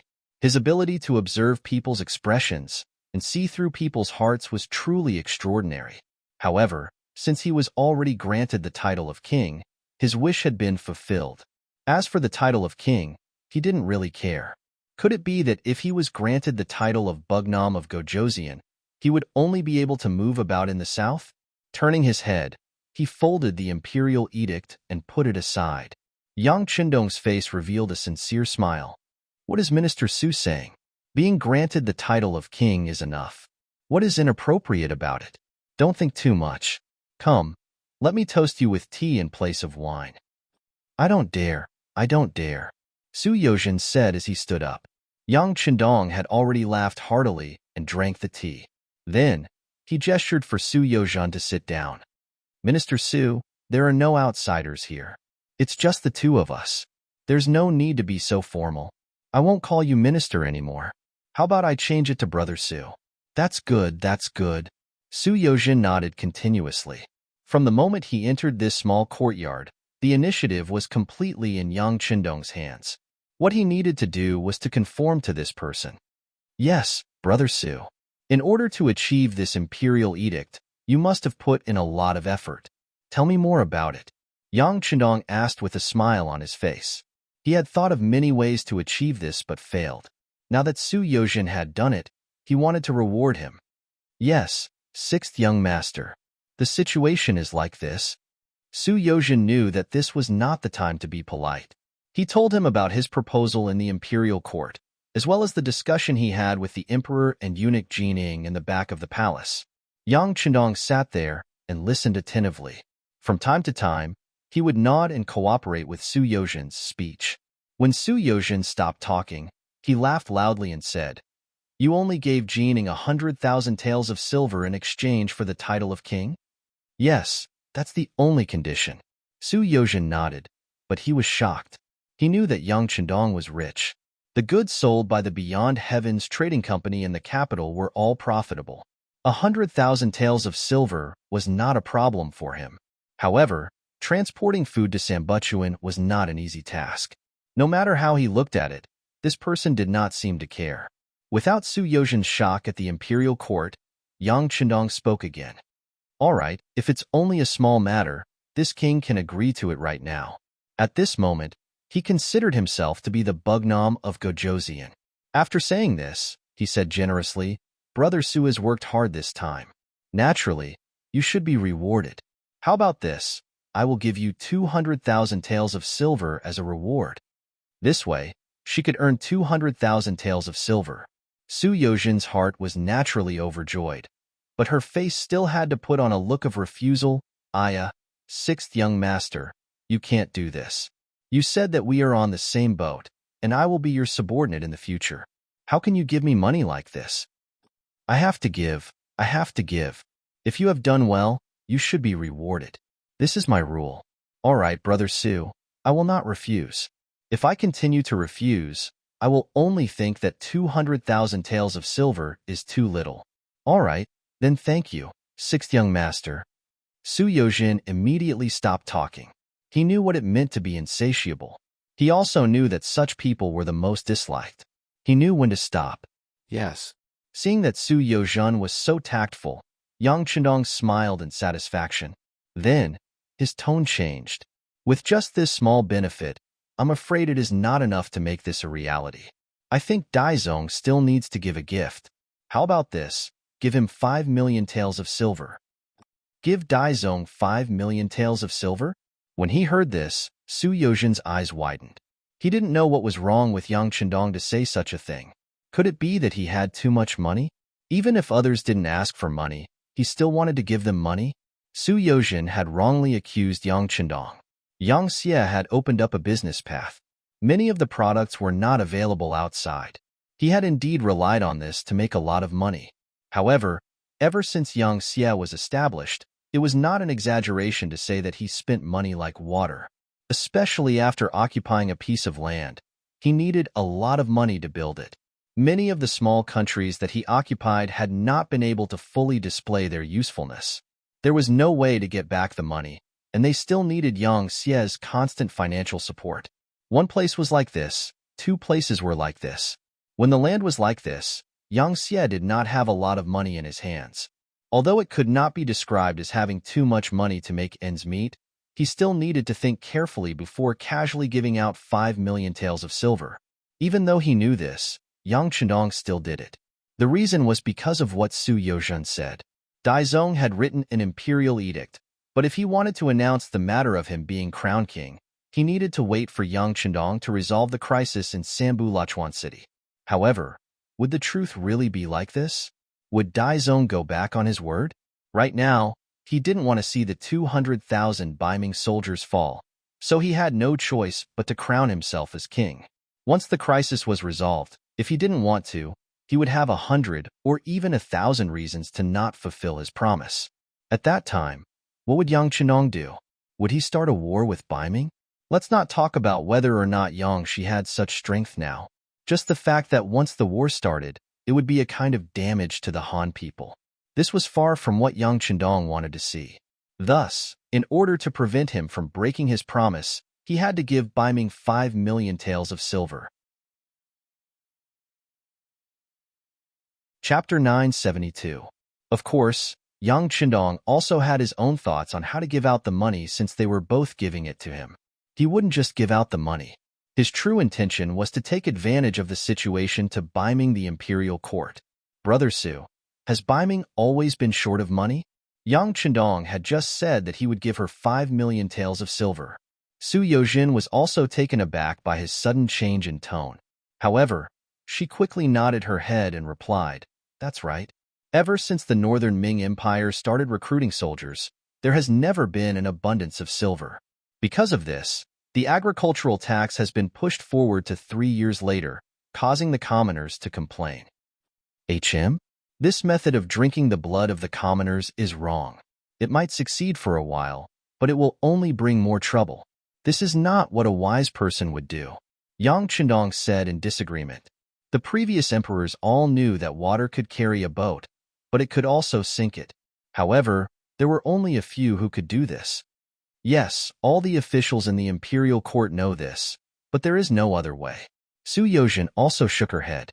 In her heart, she thought that not everyone was as capable as the 6th young master, who had the ability to turn stone into gold. He didn't know what Su Yozhen was thinking, and he didn't have the time to think about it. Yang Chendong changed the topic again. "I remember that Ming wanted to copy this prince's bank. That is a very profitable business, so why didn't they do it?" Sigh. When this matter was mentioned, Su Yozhen seemed to have changed into a different person. Her face was filled with anger as she said with righteous indignation, "Yes, when we saw that the Yang family's bank was so prosperous and could gather the commoners' money for use, Ming the imperial court also wanted to copy it. This matter was even placed on the desk of the 6 ministers. But before the bank was built, the officials had already rushed in like a swarm of bees. This yamen was short of money, and that department was short of money. Just the price they quoted was an astronomical figure. If that was the case, they would take away as much money as the bank deposited. In the end, the matter came to an end. Oh right, at that time, Ming also wanted to take over the Yang family's bank. They didn't succeed either. Ha ha ha, hearing that Ming wanted to take over Yang Chendong's bank, Yang Chendong couldn't help but laugh. He had known this for a long time. Back then, he had used the name of a mercenary army to win the defense of the capital, causing some people to be wary of attacking the rat for fear of breaking the vases. Afterward, he had marched south to make his name and prestige known. Reality had proven that wealth without strength would only make one an existence that others could bully. But now, as Yang Xie continued to expand, not even Ming dared to carelessly attack him. They could only watch as the Yang clan bank continued to expand, but there was nothing they could do about it. Seeing that Yang Chendong seemed to be in a good mood, Su Yozhen cautiously asked, 6th young master, you didn't give this 5 million taels of silver to Ming to build the bank, right? Amazing, amazing. Brother Su knows me best. Yang Chendong not only did not deny it, he even openly admitted it. You can't do that. It's like throwing a meat bun at a dog. There's no return. Su Yozhen hurriedly waved his hands, wanting to dissuade Yang Chendong. Knowing that Su Yozhen was thinking for him, Yang Chendong put on a grateful expression and said, I naturally understand Brother Su's thoughts. You are indeed doing this for the sake of this prince. But this prince said that this 5 million taels of silver was originally intended to be given to Ming. It's within my expectations that it won't come back. On the contrary, using this 5 million taels of silver to mess up Ming's economy is appropriate. Mess up the economy? Su Yozhen looked puzzled. Yes, it's messing up the economy. Yang Chenong nodded and admitted. Since Su Yozhen came and saw the power of the first city, Yang Chenong believed that there would be no more disloyalty in the future. Therefore, Yang Chenong treated him as one of his own and did not intend to hide anything. Yes, these 5 million taels of silver are the gunpowder that will destroy the foundation of the northern Ming dynasty. Unless they can really make good use of it, otherwise, some people will be blown to pieces. Seeing that Su Yozhen was still puzzled, Yang Chenong calmed down and continued to explain. Brother Su, let's put it this way. Do you think that the current problem of Ming can be solved with 5 million taels of silver? No. Su Yozhen gave an answer without thinking. This was not because he was too decisive, but the fact was originally like this. Just like Yang Chenong had a dream, the acting emperor of Ming also had his own dream, which was to unify the great Ming dynasty and restore the glory of his ancestors. If he wanted to do this, it was not something that could be solved with 5 million taels of silver. Even if 2, 5, or even 10 5 million taels of silver were given to him, he would still have a way to spend it all. Yang Chenong knew this, but he still only took out 5 million taels of silver. This was originally a trap or bait. Brother Su, to tell you the truth, Ming's imperial court is full of corrupt officials and eunuchs monopolizing power. There is no way out in future. Such a country will perish sooner or later. It's just a matter of time. It's just a matter of how many years the Han people will have to suffer. This was the first time Yang Chenong talked about such a big matter with Su Yozhen. At this moment, he also had a serious face and quickly digested everything Yang Chenong said in his heart. Now that the world is in chaos, there are few peaceful places. The so-called rise, the people suffer. Fall, the people also suffer. The reason for this is that the system is not right. It is because the officials protect each other, and the officials do not care about the people's opinions. My Yangtze's development is precisely because I saw these shortcomings. That is why I thought of a way to change everything and even wanted to build a new world. We will do our best to change what can be changed. As for what cannot be changed, we will directly destroy it and build a new foundation. Ming is still all right and can be changed.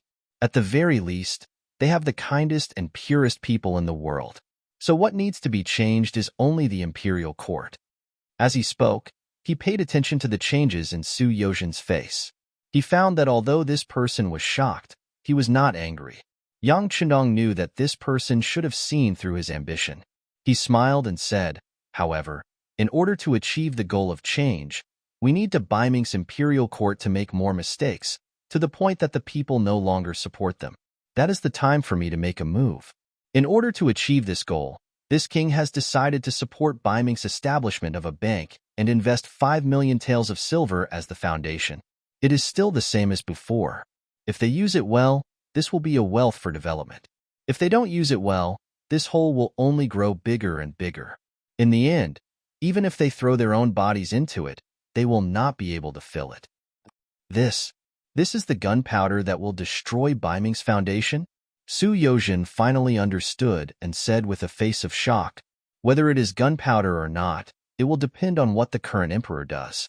I have already given out the 5 million taels of silver. Whether it is a blessing or a curse, it is all up to him. Of course, on the surface, the 5 million taels of silver is not a gift, but a loan. Moreover, this money must be placed in the most conspicuous place in Ming's bank so that everyone can see it. Why is that? Su Yozhen asked with a face of confusion. It is very simple. With the 5 million taels of silver, everyone will feel at ease and will deposit their money into Ming's bank. This is called the butterfly effect. Yang Chenong chuckled. Then, he thought of the hole he had dug for the southern Ming Empire. That was to sell grain to them at a normal price. Over time, the southern Ming Empire's grain fields would be abandoned because they no longer had any value. At that time, if the Yangtze suddenly stopped exporting grain to the southern Ming Empire, what would the result be? It would probably be a heavy blow to the southern Ming Empire. northern silver, and southern grain. This was the main dish that Yang Chendong had prepared for the southern Baiming. One could only imagine how terrifying the consequences would be if they were to be activated one day. Yang Chendong naturally would not tell Su Yozhen what to do about the southern Ming Empire. However, he did not hold back and told her everything about Baiming. Su Yozhen's neck was covered in cold sweat as she listened. In the end, she kept nodding her head. At noon, Su Yozhen stayed at the Yang residence for lunch. The sixth madam, Wan Xiaoyu, also came out to accompany her, expressing how much Yang Chendong valued her. In the afternoon, the people accompanying Su Shangshu were replaced by the guards. They accompanied Su Shangshu to stroll around the first city to let him relax. According to Yang Chendong, he would immediately prepare for the transportation of grain, but it would take 2 to 3 days. After all, it was the food for 200,000 people. In the afternoon, the logistics division commander, Yang Si, rushed over and listened to the young master's arrangements. The new army commander, Tiger's Mane, and Beta Persei were responsible for accompanying him. Yang Chendong continuously reported a lot of numbers, all of which were prepared to be sent to Sambutuan City.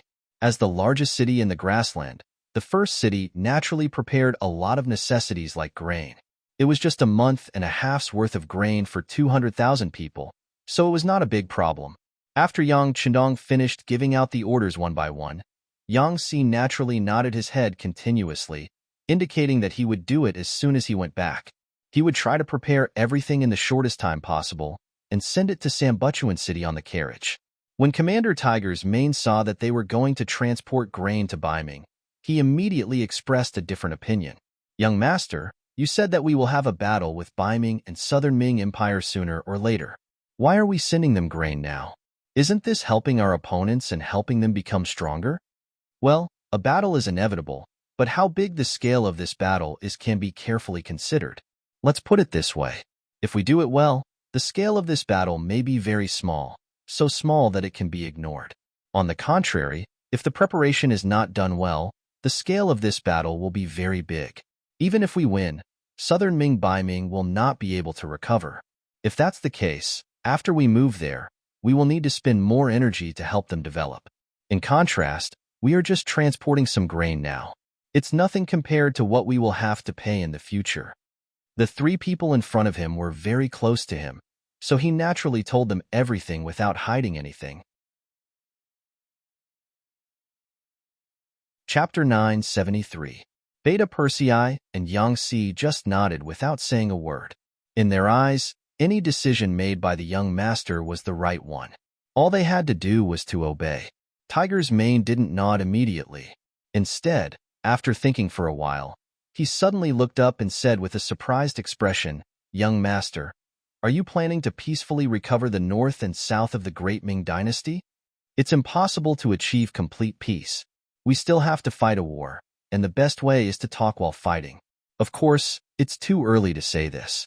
The Great Ming Dynasty's foundation is still there, and it's far from being solved in a short period of time. A starving camel is still bigger than a horse, and we still have too much work to do." Yang Chendong looked up at the sky and said with a sigh, "Hee, young master, you don't have to be so melancholic. As long as you want to do something, there's nothing you can't do. Besides, our 5-star army has given the Han people so good and generous. One day, they will all be loyal to us. At that time, maybe the Great Ming Dynasty will really be defeated without a fight." Beta Persei saw that the young master's mood seemed a little heavy, so he quickly interjected. This finally attracted Yang Chendong's smile. "Not bad. Beta Persei is getting better at talking. Hee. It's all thanks to young master's good teaching. Good teaching." Beta Persei scratched his head and showed a silly expression. "Okay, don't flatter me here. Go and prepare." Yang Chendong smiled and waved his hand. Tiger's Mane, Beta Persei, and Yang Si all turned around and left. When Tiger's Man left, he was both excited and worried. When he returned to the barracks, he went straight to the deputy commander's office. As soon as he entered the room, he told him about the young master's plan to send provisions to Baiming's army in Sambutuan. "Is the 6th young master going to make a move?" When Bei heard this, his eyes revealed a slightly shocked expression. "Wait a minute, It's just a delivery of provisions. They didn't say that they were going to start a war. Tiger's Main's expression turned serious when he heard this. Shibi shook his head and said, "We're already planning to send food to Sambuchuan. Why would the War of Wara agree? When the time comes, one of them will send food while the other won't. Do you think we should fight?" But young master didn't say anything. Tiger's Mane shook his head and said uncertainly. The sixth young master didn't say anything. He probably has his own ideas, but it's not mature yet, so there's no need to tell us. But as the leaders of the new army, we have to be prepared in advance. How about this? We'll immediately call the staff officers over for a meeting and see what preparations we have to make once the war starts. Shibi also shook his head. Facts had proven that young Qindong's thoughts were not something they could guess, but it was always right to do some work in advance. Yang Qindong really didn't make a final decision to fight. If it was just sending provisions and not fighting with the War of Wara, of course, it would be the best choice, and he was willing to put in some effort for this choice. After all, the War of Wara had hundreds of thousands of cavalry in front of them. It wasn't easy to fight them, not to mention that the Ili army was moving towards Sambuchuan. They were also an existence that couldn't be ignored. In line with the principle of not fighting, Yang Qindong personally wrote a letter to the head of the reconnaissance team, Ding Shan, and sent it to the tile camp. In the Wallace camp under Sambuchuan, Ding Shan, who was wearing a military green uniform and a colonel rank, rode alone outside the Wallace camp. He reported his name and said that he wanted to see the leader of the Walla, Yesen. The five-star army sent a representative, which was originally within Yeshen's expectations. His influence was not far from the first city, but Yang Qindong still didn't respond at all. Instead, he began to worry. Now that the other party finally sent someone, he immediately ordered his subordinate, General Ting Shu, to go out of the camp and personally bring the person back to the camp. In the main tent, the spirited Ding Shan saw Yi Xian, who sat on a tiger pelt and exuded the air of a ruler, exuding a dignified air. Ding Shan, the leader of the five-star army's reconnaissance team, greets leader Yesen. Ding Shan's gaze first scanned the main tent and found that there were more than a dozen grassland boars dressed in strange clothes. All of them were tall and had fierce gazes, but he didn't show the slightest fear. Instead, he bowed to Yesen with a calm expression. "Oh, you're a leader. As far as I know, with your status, you can be considered a top figure in the five-star army." Yesen looked at Ding Shan as if he could see through people's hearts. The other party was very young and had a lot of bearing, which made him unhappy. In his opinion, after entering his tent, the other party's legs should be weak and his whole body should be trembling. "I'm not a big figure, I'm just a little more courageous," Ding Shan said, degrading himself. "Yes, you're quite courageous. You dare to come to my camp alone. Aren't you afraid of death? That's right. Don't talk about not killing envoys in a war. Not long ago, you guys dug out the nose of an envoy from the Ili brigade. That did happen, right?" The more he looked at Ding Shan's fearless appearance, the angrier Yesen became. He wanted to scare the other party and let them understand that being arrogant in front of him wouldn't end well. "That's right." Ding Shan didn't avoid the topic. Instead, he nodded seriously and admitted, "That did happen. That envoy's name was Hikagan. Because he spoke rudely, his nose was dug out. But I didn't speak rudely to leader Yesen, right? It's not up to you to decide if he's being rude or not. Right now, it's up to me to decide. Men, drag him away and dig his nose out." He waved his hand, as if saying, "I'm being unreasonable. I'm being rude and unreasonable. So what can you do about it?" After the order was given, General Tang Shu stood up and walked towards Ding Shan with large strides. "Don't move," Ding Shan yelled as he stretched out his right hand and made a strangling gesture towards his neck. "If any one of you dares to come near, I'll die in front of you. Don't move." Yesen was shocked by this sudden scene. Then, he slowly leaned against the back of the chair as if he was adjusting his emotions.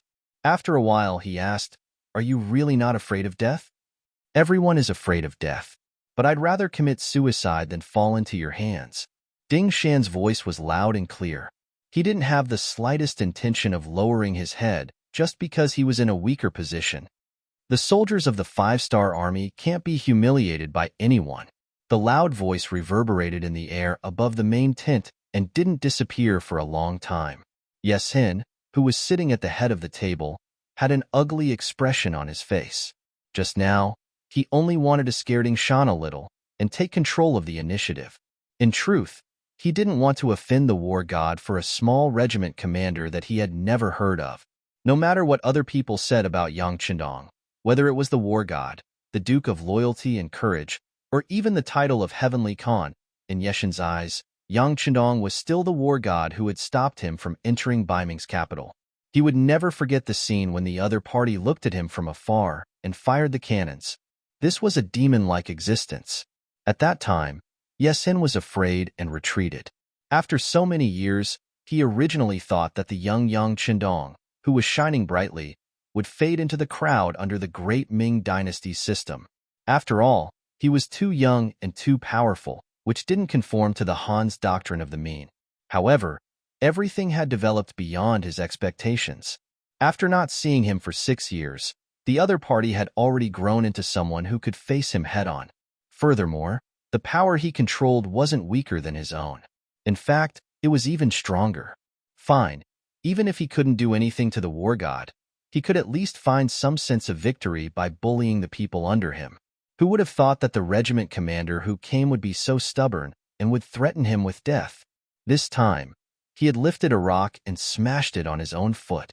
He was in a dilemma. His gaze landed on Ding Shan's face, and he carefully scrutinized it.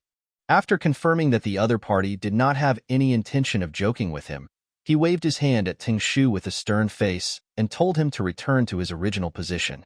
After doing all this, he looked at Ding Shan and said very seriously, "Speak. Why did the war god ask you to come find me?"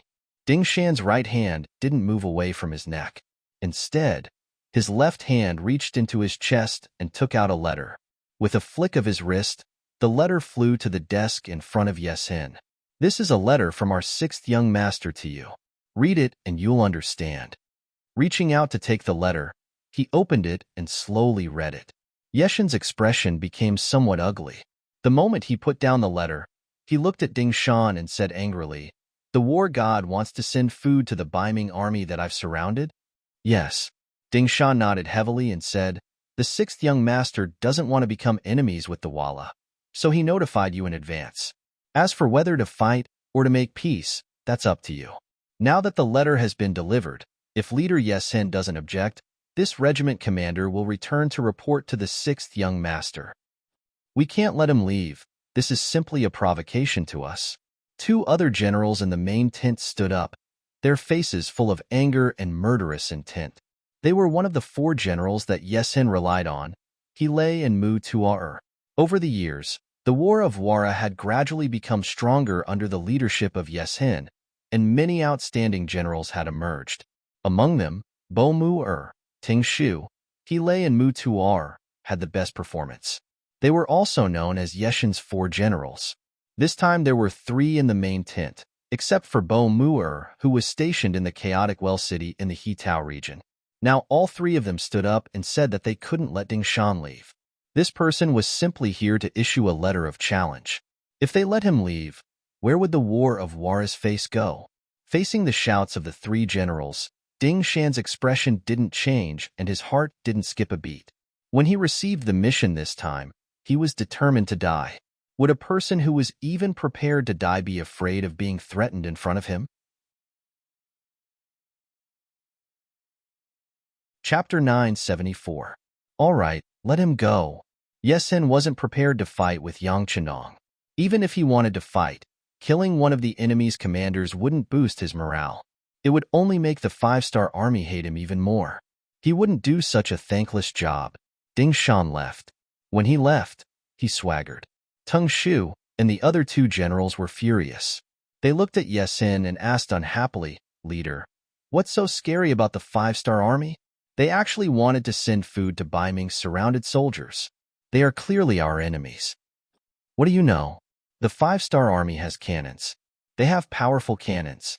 Unless we can kill them in one shot, any blind move is just asking for trouble. Yesin recalled the scene from that night. A trace of fear appeared in his heart. So what if they have cannons? The Baiming army also has cannons, but they were still defeated by us. General Tang Shu said proudly. That's not the same.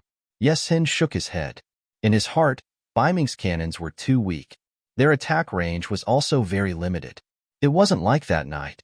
He couldn't even see where the cannons were before he was defeated. Yes Hin thought highly of the 5-star army. Another general, He Lei, said unhappily, Leader, are we just going to watch the 5-star army send food to Bai Ming's army? If that's the case, we will have to pay an even higher price to take down Sambuchuan. Then what should we do?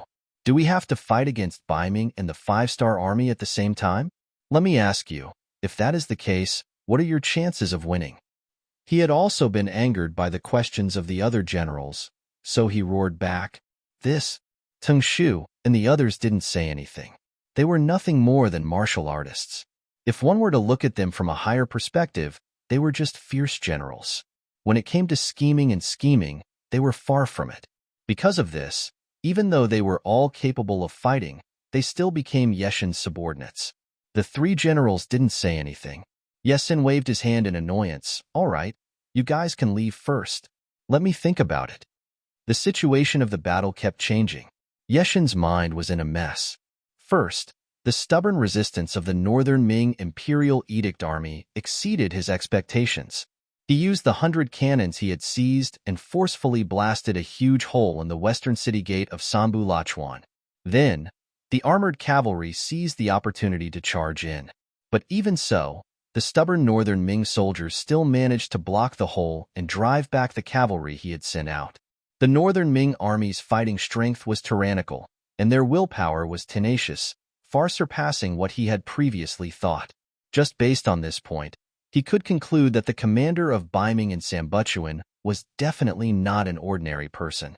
This also added a lot of resistance to his original plan. When he couldn't attack the city, a second accident occurred. The 5-star army actually wanted to interfere and send food to the Bai Ming army. This was to completely cut off his path to attack the city. He was furious, but he couldn't do anything about it. He had long heard of the strength of the 5-star army. He didn't have the confidence to win against them in a one-on-one battle, not to mention that he might have to face the combined forces of the 5-star army and Bai Ming army. If that was the case, he would lose without a doubt. Forget it.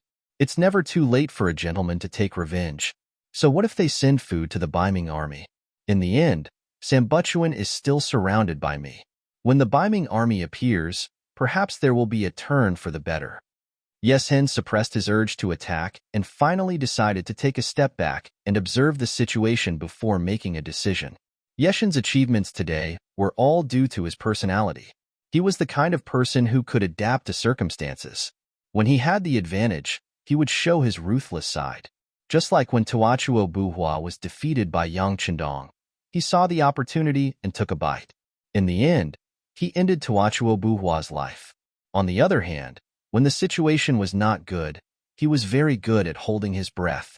He was like a vicious wolf that lay dormant, only waiting for the right opportunity to suddenly jump up and take a fierce bite.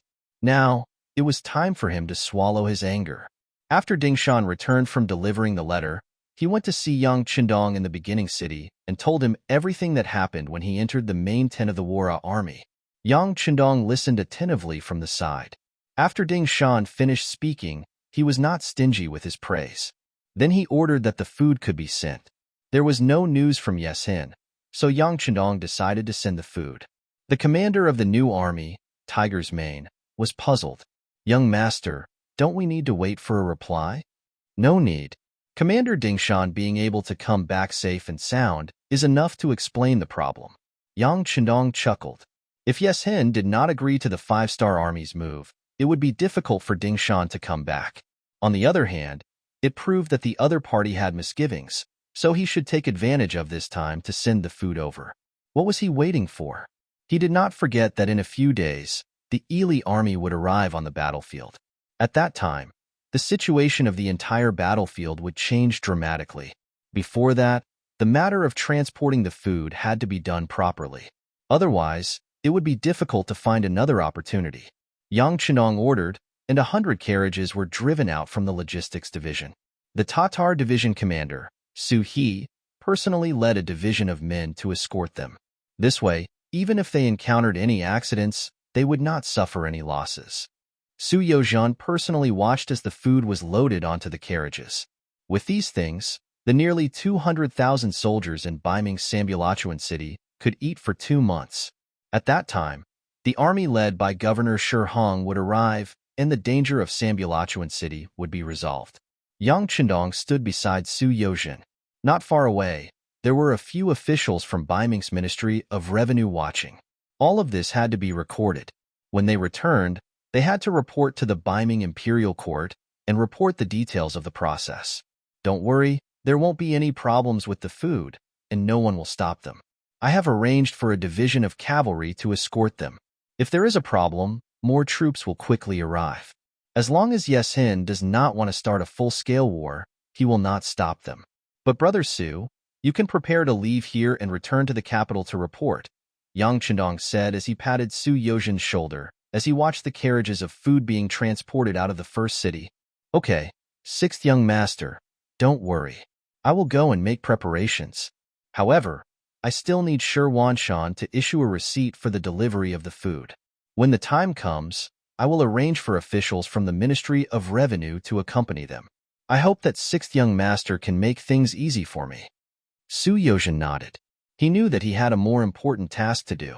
After returning to Ming, there was still a big hole to be dug for Emperor Daizong. In comparison, the matter at hand was a small matter. This is not a problem, but I have to remind Brother Su of one thing. After returning to the capital, when Emperor Daizong personally issues an imperial edict regarding my Bugnam of Gojoseon, when can the 5 million taels of silver be withdrawn from the Ming capital's Yang family bank? Yang Chendong nodded and smiled. 6th young master, don't worry. I know what to do. Su Yozhen was very clear about his identity, especially after seeing the prosperity and power of the first city. This time, he was completely on Yang Xie's ship. The food supplies left the first city, passed through Saihan Mountain, and reached Sambuchuan City very smoothly. Although they would occasionally discover Wallace scouts in the distance, everything was as Yang Chendong had said. Yeshen did not make up his mind to act. In the end, all the food supplies were delivered to Sambuchuan City. The Xian Mansion's chief soldier, Shi Wanshan, personally came out of the city to welcome them. After the inspection, he issued a receipt to the officials from the Ministry of Revenue. Su Yozhen left. He came with a mission and left with an even more important task.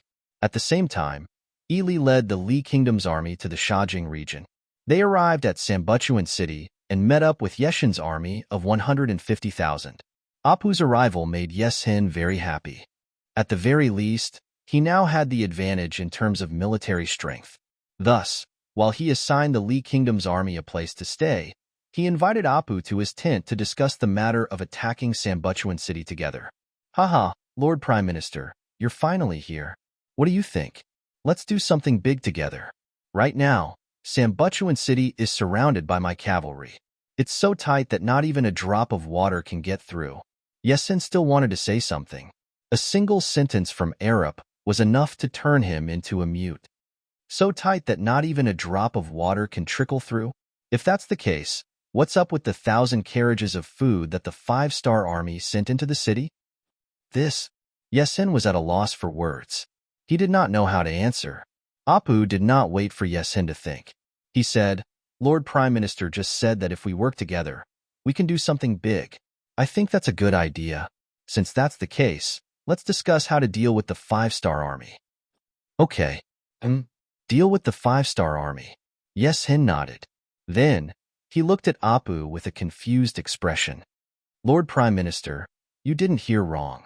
We're going to deal with the 5-star army, Apu said confidently.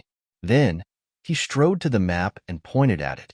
Lord Prime Minister just said that Sambuchuan City is now heavily surrounded. They have just been defeated and only have the strength to defend the city.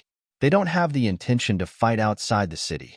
Since they're all cities, why don't we attack Shi City? That place is the #1 city in the Central Plains.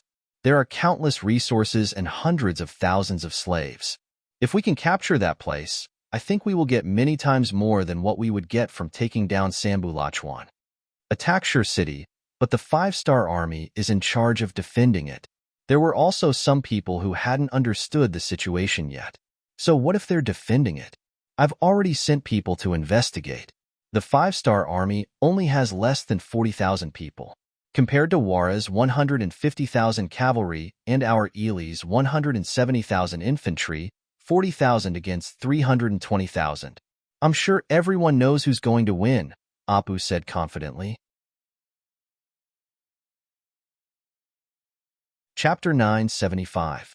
This was the decision he had made along the way, which was to take down the first city and inflict heavy losses on the five-star army. If possible, capturing the Heavenly Khan alive would be the best thing to do. And he made such a decision not only because the Ili army suffered a loss at the hands of the five-star army, but more importantly, he valued the value of the first city and the benefits he could obtain by taking it down. A true politician would never act on loyalty, just like how Alip would not retaliate just because Kansa lost to the five-star army. If it were not for the abundant resources and slaves in Origin City, he would have endured the humiliation. But since he could vent his anger and obtain even more benefits, why not? Faced with Alip's bold idea, Yeshin's desire was also aroused at this moment. He had to admit that he was afraid of the five-star army, but he was full of yearning for the first city that had already been built and played its role. If possible, if he had to choose between Sambuchuan City and the first city, he would not even hesitate and directly choose to attack the first city. But is this really going to work? Yeshin did not answer immediately, and his eyes kept turning. Seeing this, Alip laughed and said, "Leader, I know what you are worried about. The five-star army is indeed very powerful, but because of this, it is full of threats to us. If we can't defeat them with the advantage of a powerful force, then it will be even more difficult to defeat them in the future. And as long as we can take down Yang Chendong this time, there will be no one in the grassland who can threaten us. Tuachuo Hua Khan is already dead, and the Heavenly Khan is also dead. Let me ask you, who will be your opponent, Yeshin? At that time, you will be the leader of the grassland. As your friend, we don't have any ambitions. We just want to snatch some silver and slaves back to the country to make the people's lives better. The Han people have a saying, if you don't look out for yourself, the heavens will destroy you. Since that's the case, why are you still hesitating? Take advantage of the fact that you just sold him a favor. Invite Yang Chendong out and kill him. At that time, there will be no more demons in your heart, and you will become the one and only Heavenly Khan here." Apu's ability to bewitch people was very powerful. With just a few words, Yeshin's impetuous heart was moved. His face even turned a bit red. Clearly, the benefits of victory had deeply stimulated his heart. After a while, Yeshin's expression gradually returned to normal. Then, he began to think about what kind of practical problems he would face if he did this. "Prime Minister, our military strength naturally has an advantage against the first city. However, once Ming intervenes, they have nearly 200,000 troops and will still pose a threat to us. Haha, please rest assured, Chief. On the way here, I have already sent someone to the capital of Ming to deliver a letter and discuss this matter with their emperor. I believe that there will be news soon. At that time, this doubt will not be a problem. Perhaps the emperor of Ming also wants to kill this loyal duke of the great Ming that he can't control." Apu's face was full of confidence. Then we will follow the plan step by step. When the emperor of Ming sends news, we will take action. Yeshin finally made up his mind. Although Yang Chendong had left him with too many shadows, now that their military strength was 8 times that of the enemy, what was there to fear? Haha, good, then let's discuss the next plan. Seeing that Yeshin had finally made up his mind, Apu could not help but laugh with satisfaction. Ming capital. The imperial envoy, Su Yozhen, had yet to return. In the rear hall of the imperial palace, Chief Eunuch Jining had rushed to Zhu Qiyu's chambers with an anxious expression. "What has caused you to be in such a panic?" Zhu Qiyu walked out of the chambers of a recently concubine, his face filled with displeasure. He had originally wanted to spend some time with his beloved concubine, but now he had been disturbed. Presumably, no one would be happy. At this moment, Jin Ying did not realize that he had disturbed a good time. On the contrary, he looked left and right. After confirming that there was no one else around, he softly said, "Reporting to your majesty, our embroidered uniform guard has captured a foreign spy in the city." "What? Zhu Qiu's expression instantly turned ugly. The embroidered uniform guard has captured a spy and is about to report to us. Do you all have nothing better to do? No, no. Knowing that he had misspoken, Jining hurriedly corrected himself. Your Majesty, this is no ordinary spy. This is a messenger sent by the Baiming Kingdom of Baiming. That person voluntarily allowed the embroidered uniform guard to discover him. He even brought a letter with him. Oh, here it is. Jining carefully took out a letter from his bosom and respectfully presented it to Zhu Qiu. However, after a short while, Zhu Qiu's expression had become very grave after reading the letter. As if afraid that he had misunderstood, he picked up the letter and carefully read it again. Then, he looked up at the sky and did not speak for a long time. Jining, who had already read the letter, naturally knew the significance it represented. Seeing that the emperor had not spoken for a long time, he asked tentatively, Your Majesty, how do you think we should reply? Who has read this letter? Zhu Qiu did not answer the question directly. Only this official has read it. The other embroidered uniform guard brothers are not of high enough rank. Jining replied in a very certain tone. Us understands? Just pretend that us have not seen this letter. You can arrange for the messenger to leave as soon as possible. Zhu Qiu suddenly said this without rhyme or reason. Then, he turned and walked toward the back of the palace. However, the direction was not the imperial concubine's palace, but the Qinzheng Hall. Obviously, Zhu Qiu's heart was not calm at this time. At this moment, he was no longer in the mood to talk about feelings with anyone. Looking at the emperor's back, Jining nodded in understanding. He already knew what the emperor meant. That was, he had agreed to the request of the Yili army's messenger to join forces to deal with Yang Chenong. However, Zhu Qiu had just wanted to make Yang Chenong the Bugnam of Gojoseon. It was really not good for him to go back on his word now. Therefore, he pretended not to know anything and left it to him, the chief eunuch, to handle. The three sides secretly joined forces. There were all kinds of schemes and betrayals among them. However, Yang Chenong, who was in the first city, was completely unaware of all this. He was only wondering why the Yili army suddenly did not move after they appeared. They did not intend to join forces with the Wara army to attack Sambuchuan City, nor did they intend to send troops to deal with him. As the saying goes, when things are abnormal, there must be a demon. This kind of sudden quiet situation gave Yang Chendong a very bad feeling. He did not like the feeling of not being able to control the situation. Worried, he increased the frequency of the scouts' activities in the Shajing area. However, it was a pity that there was still no useful information coming back. The news said that the armies of the Wara army and the Yili army were seizing the time to conduct siege training. It seemed that they were preparing to take down Sambuchuan City in one fell swoop. They have more than 300,000 people. Sambuchuan City is just an isolated city. There are less than 200,000 defenders in the city. Most of them are new recruits who have just entered the battlefield. How can they be so careful? Looking at the military intelligence in front of him, Yang Chendong could only shake his head to express that he did not understand. He still did not understand. It was now the end of July. In more than 2 months, there would be heavy snow on the grasslands. At that time, whether it was outdoor warfare or logistics, it would be much more difficult. It was impossible for everyone not to understand this reasoning. But why were they not in a hurry? Just what were they waiting for? Reporting. Just as Yang Chendong was feeling puzzled, the voice of the first guard Captain Xiao Vi came from outside the courtyard. Soon after, he appeared in front of Yang Chendong with a secret report in hand, handing over a telegram that had just been sent to Yang Chendong. Holding the telegram in his hand, Yang Chendong only glanced at it before suddenly standing up from his chair. His voice carried a trace of confusion as he asked, The telegram says that Baiming's commander-in-chief Shi Hong led 200,000 reinforcements out of Juyong Pass and suddenly began to slow down. Is this news true or false? When did it happen? Immediately send Wang Shan to investigate.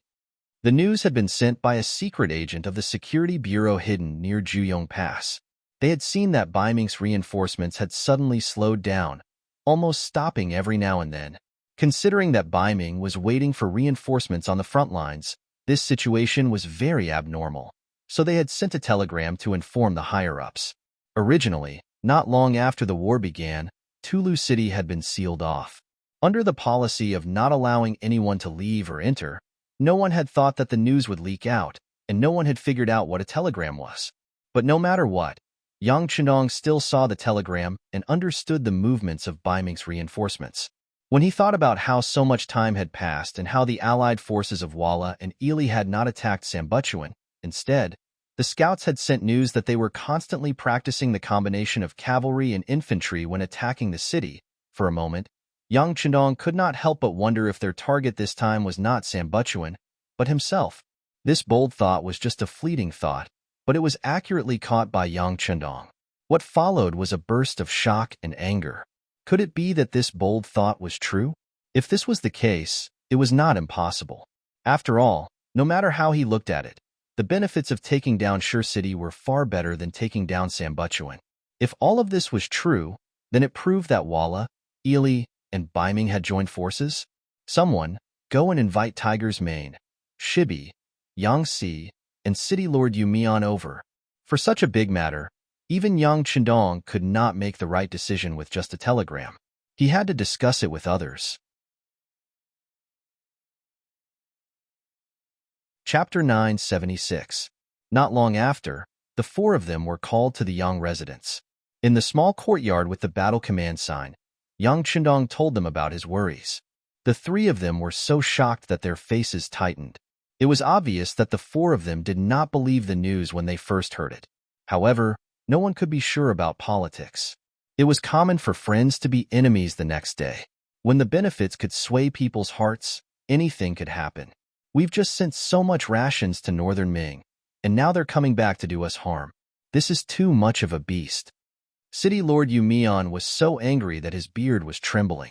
It was obvious that he was angered by Bai Ming's shamelessness. Tiger's Mane was not any better. He punched the sand table. As expected, we can't be too kind. We were willing to take the risk to help Bai Ming, but how did they treat us? Even if those things were given to a dog, it would at least wag its tail at us. Sometimes, humans are worse than animals. Shibi, who was known as a wise man, said angrily. This person, who Yang Chendong said was calm in the face of danger, had a big picture, and was a strategist, could not help but show an angry expression. Young master, just tell us what to do.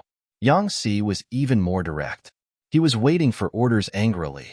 Yang Chendong was also angry, but he was more realistic. He knew that being angry wouldn't solve all the problems. What he needed to do now was to solve the difficulties in front of him and make more preparations before the war began. He shouldn't be cursing and scolding here and there. There was no practical meaning to it. All right, everyone calm down. When it comes to anger, I am angrier than any of you. Now, let's talk about what we need to prepare. Yumian, you go first. Yes. Suppressing his anger, Yumian quickly got into character and said, when the origin city was first built, we had already considered the possibility of being surrounded one day, so we had already made preparations. The outer city wall is 150 feet tall and sturdy. It's definitely the type that's easy to defend and difficult to attack. Even if the outer city wall is breached, the moat between the inner city wall and the outer city wall is enough to withstand thousands of soldiers and horses. Moreover, the army has prepared enough food and fodder. There is no need to be afraid of being surrounded, and the possibility of being breached is even lower. However, there is no way to take care of the grain fields outside the city. We will be able to harvest in 2 months. If we fight to defend the city, I am afraid that we will suffer great losses in this aspect. Young master, can't we take the initiative to kill our way out? Didn't you always say that the best way to avoid losses is to set the battlefield in the enemy's territory? This time, can we? Tiger's Mane's face turned red when he heard that the hundreds of thousands of acres of crops waiting to be harvested might be destroyed. The food in the city depended on this land for the coming year. There were also many people who relied on farming for a living. They were also waiting for the moment of harvest. If it was destroyed like this, it would be heartbreaking. No. Yang Chendong answered in a resolute and decisive manner. This time, just the combined forces of Walla and Ely Ali alone are as many as 300,000 soldiers, which is more than 8 times the strength of our regular army. If we still choose to fight them head-on, even if we have to wear them down, they will wear us down. Whether it is Yes-hin or a Lip, they are not ordinary people. They are both experts in using troops. It will be too difficult to turn the tables in such a disadvantageous situation. Only by defending can we show our advantage. Moreover, this time, we don't know the situation of Ming. If they also join in this war, then we will have to face more than 10 times the enemy. Yang Chendong did not continue speaking, but the anger flashing in the corner of his eyes showed his mood at the moment. From the time he established Yang Xie's forces until now, this was the first time Yang Chendong faced such a dilemma. In the past, although there were people who had ideas about him, the difference in strength between the two sides was not too big. As long as he found the right path and the right opportunity, he could fight. But this time, in the face of more than 8 times the military strength, unless Yang Chendong used guns and cannons, it would be very difficult to turn the situation around with just the collision of cold weapons. Unfortunately, Yang Chendong did not have a cold front by his side. The closest was the Haiwu division in North Korea, but it would take at least 20 days to reach the first city from there. If there was a Ming army obstruction along the way, it would take even longer. Distant water can't quench a present thirst. It would not work to put hope on them. Moreover, even if it was the C's 5th Division that came, they would not be able to defeat an enemy of more than 300,000 cavalry soldiers in a single blow. Of course, Yang Chendong had a large warehouse with him. If he wanted, he could take out a lot of firearms, but how many people would use them? And how could such a thing be explained? If only 1 or 2 weapons were taken out, it could be said that they were prepared in advance. However, it was impossible not to arouse suspicion when tens of thousands of guns, or even more, were taken out. It could only be said that things had not reached an irreversible situation, and Yang Chendong did not need to take the risk. Without enough firearms, Yang Chendong could only hope to defend the city. Looking at the 4 people in front of him, Yang Chendong actually had a smile on his face. Everyone, if a city wants to mature, it must experience a lot of things. It's time to test the first city. As long as we unite, there is no difficulty that we can't overcome, and there is no hurdle that we can't cross. We have to use facts to tell everyone that the defense line of the first city is strong. I'll leave the rest to you. Young master, tell us what to do. Tiger's mane patted his chest and said loudly, 6th young master, give the order. Yu Mian, Shi Bi, and Yang Si also expressed their opinions in unison. Okay, I'll give the order next. You can supplement it at any time. Yang Chendong's eyes also revealed a very determined gaze. Order, the army guarding Saihan Mountain to immediately withdraw to the city. Order the world's 1st Cavalry Division and the Tatar Division to guard the road out of the city to the northwest to strictly prevent anyone from threatening the safety of North Desert City and other places. Order to immediately start a recruitment operation in the city, mainly the soldiers in the Logistics Division. Strive to build a regular army in a short period of time. I don't want to see my soldiers rush onto the battlefield and die innocently because their military quality is not good enough. Order the city to be under martial law immediately and use a method of relaxation on the outside. Anyone who enters the city is not allowed to leave without a special pass. Order the city to bury more mines beside the grain fields outside the city. If we choose not to take that grain field, then no enemy will be able to take it away. As for the people who grow the grain, they will be handed over to City Lord Yu. You will be responsible for telling them that we will compensate them no matter how much they lose, and there must not be any internal strife. Telegram the city to order the C5th Division in North Korea to immediately reinforce the city. Orders were issued from Yang Chendong's mouth. The 4 of them kept nodding their heads in agreement. Regardless of the time, the 4 of them would immediately supplement if they thought of something. A preparation work for the defense of the city was in full swing. Considering that there must be a lot of enemy spies in the city, the 4 outer cities did not seem to have any changes. However, at the city gate of the inner city, everyone had already stopped going out of the city. In this way, they could also buy some time to prepare for the defense of the first city. 3 days after the meeting, the world's 1st Cavalry Division and the Tatar Division left the city. No one knew where they went. They disappeared into the vast grassland as soon as they left the city. For days later, a large number of mines and other things were transported out of the city. The new army's recruit division and the soldiers of the 1st Cavalry Division went out late and returned early every day. They prepared one trap after another outside the hundreds of thousands of acres of grain field, waiting for the enemy to appear and scatter the flowers. 7 days later, the Wara army and the Ely army finally moved. They suddenly gave up besieging Sambasatuan city and moved towards the first city. This move was a joint decision made by Yeshin and Alip. Just a day ago, they suddenly discovered that the spies they sent into the first city to gather information had not returned. This gave the two of them a very bad feeling. Although the spies could still continuously send back information with the help of gerfalcons, indicating that there was nothing unusual on the surface, the two of them were not so easy to fool. As soon as there was an accident, they thought of the same question. Did Yang Chendong already see through their battle plan? Where the problem was and how their intentions would be seen through, the two of them did not have the time to think about it. Since there was a danger of being discovered, they should take the initiative to attack. After all, the advantage was in their hands. The enemy at the 4 city gates suddenly withdrew. This made the Xian Mansion's chief soldier Shi Wanshan, who had been nervous, puzzled. During this period of time, his days were not easy at all. Although the soldiers at the city gates had not launched an attack, the nerves in his mind had been tense. He really did not know when the enemy would suddenly launch an attack. Every night, he would think about whether the enemy would launch an attack on the city the next morning. Would he be able to defend the city? That kind of day was more than just torture. However, no one would have thought that the enemy would withdraw from the city gates. At this moment, he actually had a surreal feeling. Deputy Chief Soldier Ancient River, Ning Wenfeng, and the army supervisor eunuch Deng Chong appeared on the city gate tower together. Seeing the enemy disappear from under their eyes, they were all at a loss.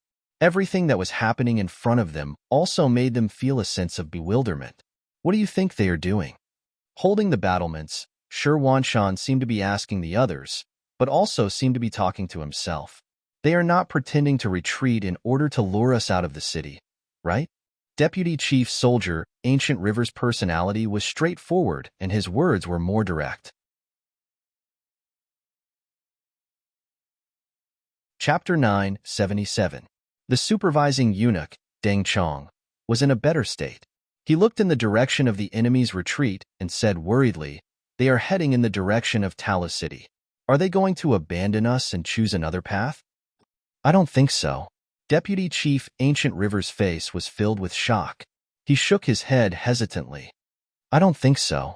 If they don't attack us and go to attack Tala City, they will face the danger of being attacked from both sides at any time. Moreover, didn't the imperial court send news? Governor Shihong is leading an army of 200,000. If they go to Tala City, they should be able to meet them. At that time, we will attack them from both sides. They won't be able to gain any benefits." Ning Wenfeng, who had been silent all this time, finally spoke. He denied Deng Chong's worries. "Then why are they going there? If they are retreating, shouldn't they retreat to the south? Could it be that they are really trying to lure us out of the city?" Deng Chong nodded in agreement. However, a new doubt rose in his mind.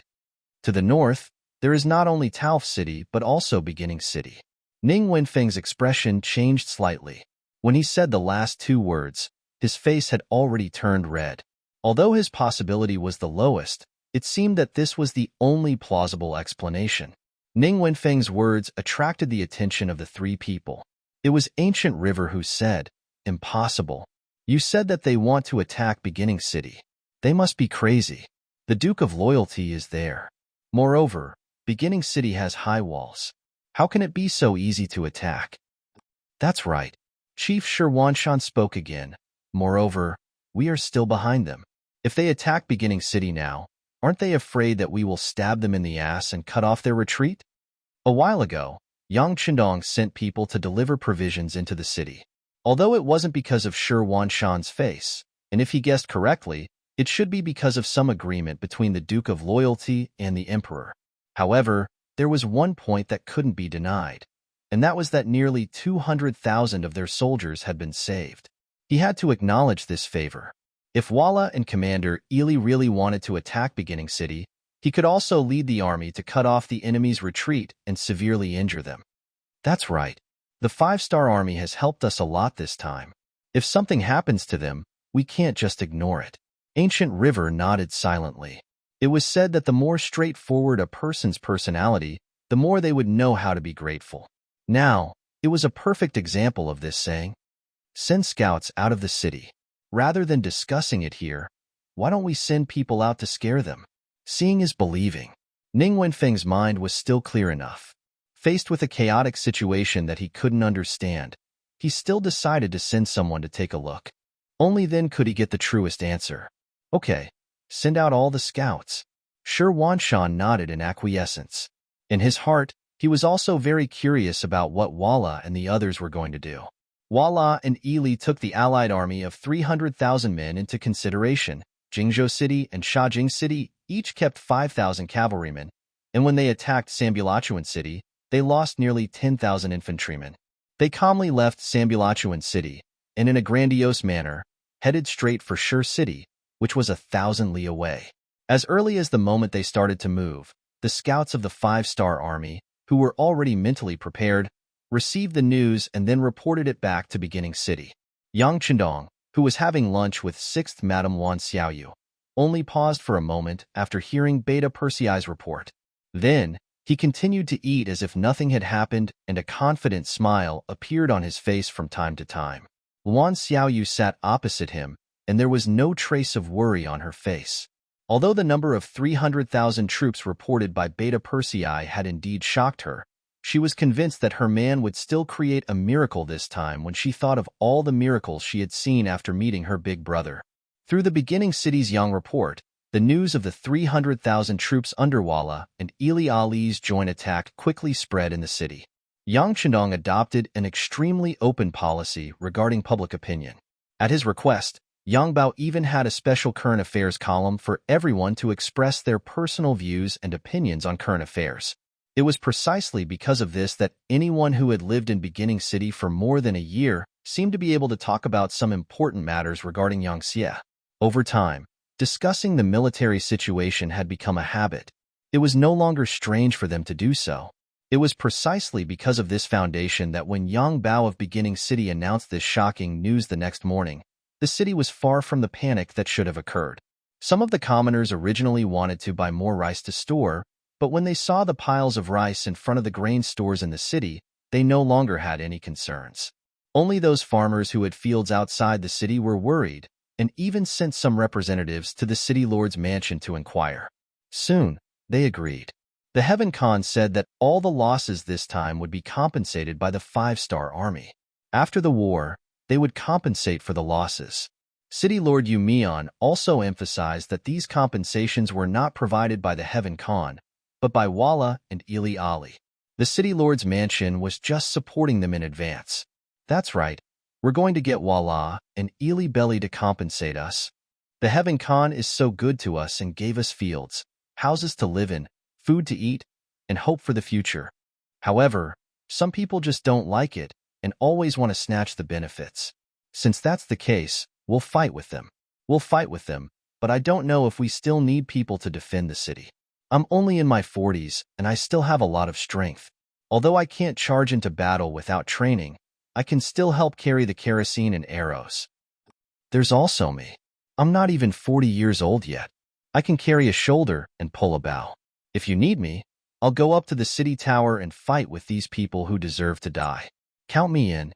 My family has 5 brothers. Even without me, we can still live. If there's a need, we can go up to the city tower to help. Yes, it's free. We can bring our own food. In front of the city lord's mansion, after those farmers received the promise, they immediately felt that the five-star army was cute. Returning the favor, each of them also showed their attitude.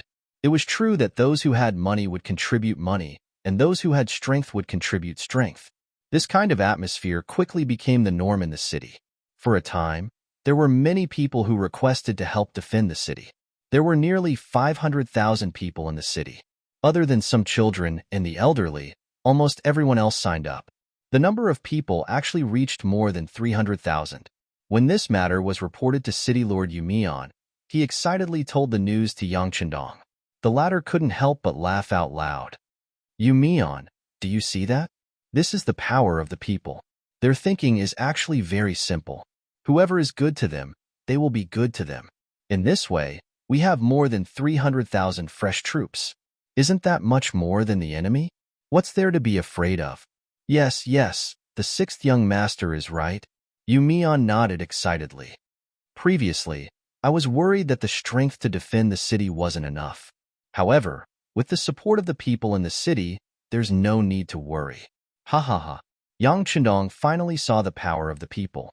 At that time, with these people doing the logistics work, in addition to the new army's main force, the reserve officers and soldiers in the logistics division, as well as the captives and soldiers, he already had enough confidence to fight with any force. One had to know that not long ago, they had just taken in nearly 60,000 Ming deserters. Just this force alone was already considered very large. Since Walla's goal was already very clear, there was no intention of hiding some of their actions in the beginning city. The outer and inner city gates were closed one after another, showing a posture of strict defense. The performance of the beginning city fell into the eyes of Walla's scouts outside the city. They quickly reported the news. After Yesin and Apuli, who were hurrying on their way, learned about it, their faces were relaxed and at ease. Although the beginning city's actions were so fast that it was somewhat out of their expectations, they did not know if the Heavenly Khan was conceited, or if they had no way out and insisted on smashing an egg against a rock because they wanted to stop their army of 300,000 with less than 40,000 soldiers. Yesen rode on his horse and looked at Apuli, who was beside him, and asked, "Lord Prime Minister, how should the current situation be described in the language of the Han people?" Apuli pondered for a moment before giving the answer.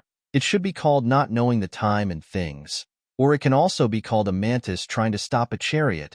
Haha, well said. Lord Prime Minister is indeed knowledgeable. By the way, there won't be any problems with the Ming army, right? You have to know that our escape route is in their hands. There mustn't be any problems. Yesen laughed and said worriedly, since the Emperor of Ming has already agreed, he will definitely not go back on his word. What's more, in his eyes, we in the 5-star army are his enemies. He will definitely not intervene in such a good show. When it came to this issue, Apuli was very confident. That's good. Next, we will send troops to the beginning city. I heard that there are mountains of gold and silver, piles of food, and groups of slaves there.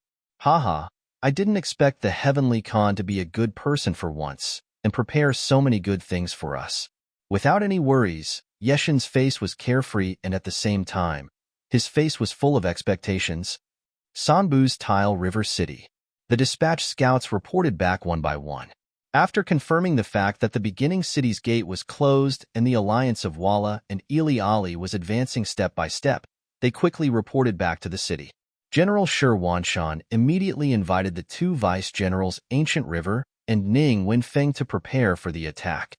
They actually dare to jump over us to attack the beginning city.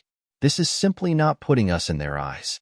Since that's the case, this time we will show them our power. General Ancient River, I will give you 30,000 troops. Once the attack and defense of the beginning city begins, you will immediately lead the troops to attack Shajing City and Wenfeng City. I will also give you 30,000 troops to attack Jingzhou City.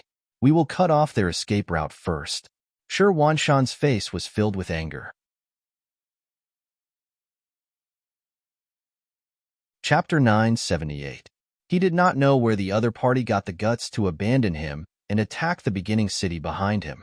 However, since there was such an opportunity, he would of course attack quickly in order to obtain more victories and greater victories.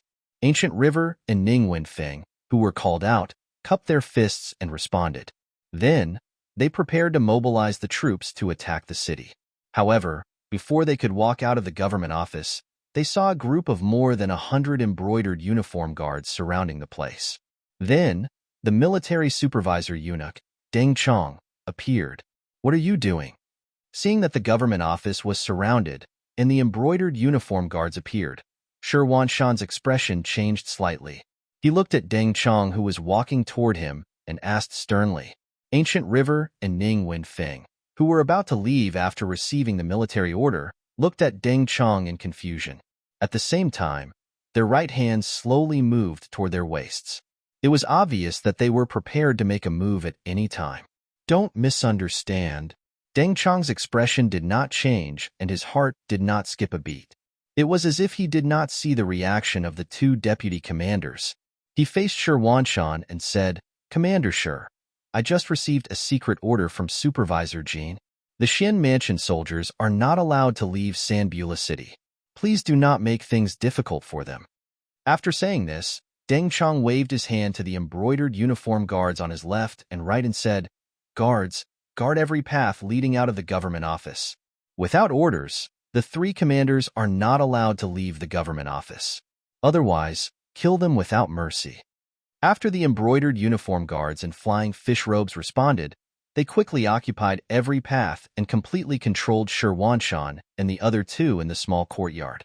After everything was done, Deng Chang waved his hand again.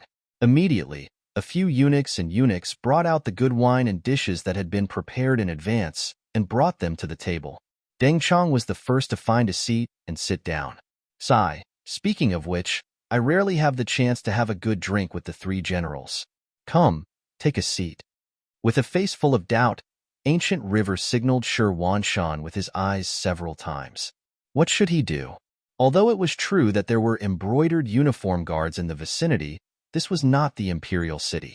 In this city, there were close to 200,000 Ming army. They could be deployed at any time. Just relying on these embroidered uniform guards was not enough to scare them. Ancient River only needed to shout, and some of the nearby soldiers, and patrolling soldiers would rush over to help him control the situation. Shi Wanshan naturally understood Ancient River's intentions, but he did not agree to do so. It was clear that Deng Chang's actions today were not his own. It was the head eunuch Jin Ying's idea. It was very likely the emperor's idea. If he charged out now, it would be no different from a rebellion. In ancient times, rebellion was a great crime. It was punishable by death. How could Shi Wanshan take such a risk? He had never thought about it, nor had he prepared for it. He signaled to Ning Wenfeng with his eyes to keep an eye on Ancient River's deputy head eunuch. He then sat down across from Deng Chang and sternly asked, "Eunuch Deng, what is the meaning of this?" Right now, Walla and Commander Ili's army is marching toward the first city. A major battle is unavoidable. This is the time for us to strike. Soon, Shajing and Jingzhou will belong to the Ming. Deng Chang sighed. He had been in the city all this time, so how could he not understand this principle? 2 hours ago, he had also been thinking this. After all, the Xian Mansion guards had performed a great service, and as an army eunuch, he had received many benefits. But who would have thought that just a moment ago, a eunuch from the imperial palace of the capital had come to see him, even taking out a letter personally written by Jin Ying. The letter explained in detail that the Xuanfu soldiers could not take advantage of the situation to make trouble for Walla and Ili, or else they would be ruining the plans of the imperial court. She also ordered that if Shi Wanshan and the other two did not listen to her advice, they could be arrested on the spot and escorted back to the capital. Regardless of whether Deng Chang accepted the order or not, he had to carry it out. That was the reason for the current situation, and also the reason for his current sigh. Head eunuch Shi, we are just serving the imperial court. This is an order from above. All we have to do is to obey. Don't you think so? Deng Chang did not explain anything. He did not know what to explain, so he could only use orders to suppress people. What is it? You clearly have a good opportunity to attack, but you don't do anything? The straightforward and fiery deputy head eunuch Ancient River also walked over. Before he arrived, his questioning voice had already been heard. Deng Chang was not angry when he heard this. He just shook his head and said, "I don't know whether it is an opportunity to attack or not. But since it is an order from above, we have to obey." Deputy head eunuch Gu, do you want to disobey the order? Ancient River still wanted to argue. Shi Wanshan spoke up, "That's enough. General Ancient River, restrain your temper. Don't be impatient." Yes. Even if we want to send troops, we can't do it in such a hurry.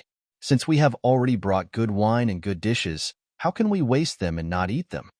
Another deputy head eunuch Ning Wenfeng chuckled and sat down at the table. He even picked up his chopsticks and looked like he was going to eat a big piece.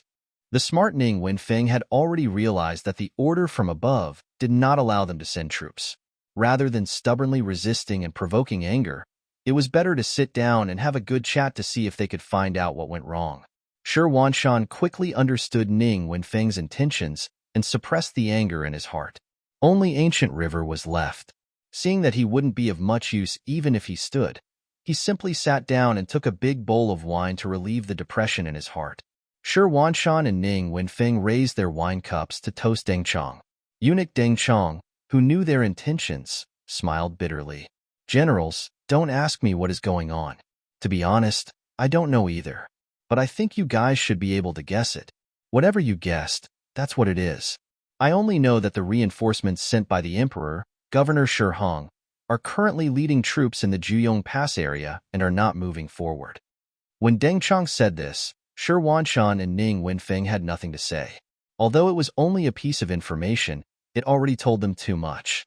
The reinforcements were not in a hurry to come. Instead, they were not moving forward. This was the attitude of the imperial court. In other words, they didn't have the intention to start a war with Walla and Ely. Instead, they wanted to sit on the mountain and watch the tigers fight. How long had it been since the Walla coalition army left, and the imperial court had already sent the news? It could be seen that this was not something unexpected. It had been prepared for a long time. In other words, the Walla coalition army bypassed them and directly contacted the higher-ups. They even contacted the emperor and got the result they wanted. Otherwise, they wouldn't be so assured to leave their way out and rush straight to the first city. When they thought of this result, the four of them didn't look good. This drinking session wasn't very enjoyable. After a while, Deng Chong left first. When he left a sentence. Please stay in this magistrate court. If you need anything, even if it's a woman, you can tell the brothers of the embroidered uniform guards. They will fulfill all your wishes. This was equivalent to house arrest. Deng Chong left, and the group of embroidered uniform guards also disappeared from their sight. But it could be imagined that once they made a move, they would immediately appear from the darkness.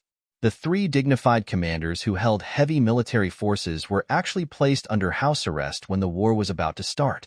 This unhappiness made Ancient River the first to get angry.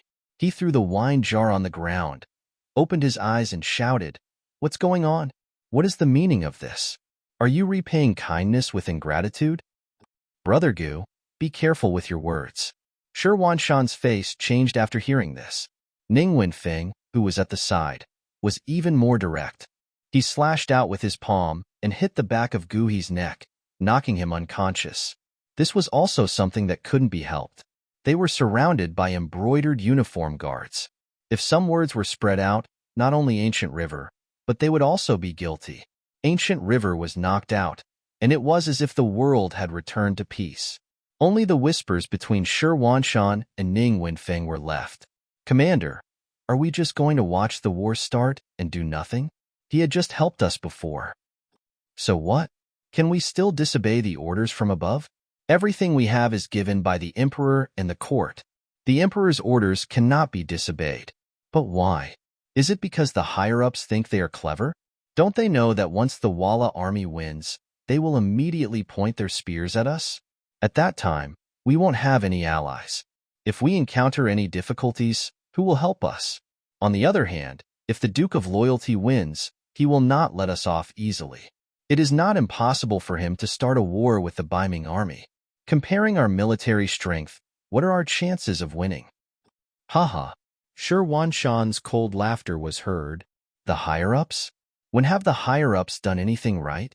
They clearly said that they would give us 100,000 taels of silver as a reward, but they only got 10,000 taels of silver. Because of this, they almost caused a mutiny in the army. If they were smart, why would they do something like digging their own foundation? Counting on them. Haha.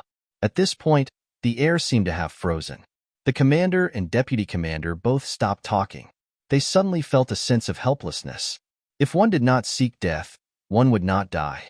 The Great Ming dynasty was originally prosperous, but because of the internal strife, the eunuchs monopolizing power, a dynasty was finally destroyed.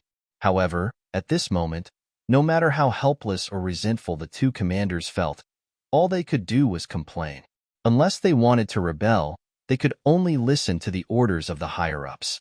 They did not even have the right to leave this government office.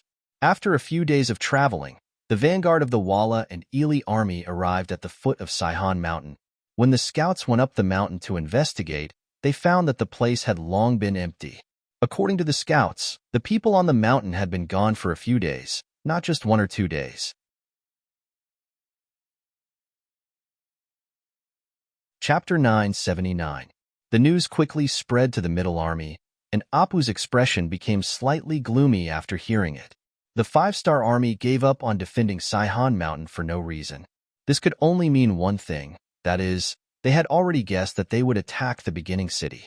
In this case, the beginning city, which had been prepared for a long time, would not be as easy to attack as they thought. The army was about to set out, and they would not stop just because the other party was prepared. The army continued to move forward, relying on the absolute advantage in strength. This time, Yeshen and Apu were determined to take down the beginning city. At the very least, they wanted to drive Yang Chindong out of the grassland. If possible, it would be best to kill him here. The army of 300,000 came in a mighty manner. Along the way, the green grassland became dry, revealing yellow or black ground. After all, there were too many war horses, and the amount of food consumed every day was an astronomical figure. After another 3 days of rushing, the army finally arrived at the so-called first city of the grassland. From a distance, the beginning city was like a heavenly pass standing on the grassland. It was like a heavenly beast that landed here, showing its domineering and mighty power. Is this the beginning city? It's really majestic. Riding on his war horse, he came to the grassland that was 5 miles away from the beginning city. Looking up at the high city in the distance, he first expressed his true feelings. Prime Minister Apu, who also saw the beginning city for the first time, also showed a look of admiration. He sighed sincerely. The Duke of Loyalty and Courage of the great Ming dynasty is really an outstanding person. Just from the scale of this city, you can see that he has put in a lot of effort. This financial resources and this courage are not what ordinary people can achieve. But it will soon belong to us, won't it? After sighing, Yeshen's eyes showed a greedy look. Yes, it will soon belong to us. Apu was also inexplicably excited. The development of Ely in the past few years was not very satisfactory, and it was all thanks to the role played by him as the prime minister. If they could take down the first city and plunder a large amount of resources from there, it would definitely be a great stimulus to the domestic economy. Perhaps it would even lead to a great development. Yeshen was thinking about becoming the lord of the origin city.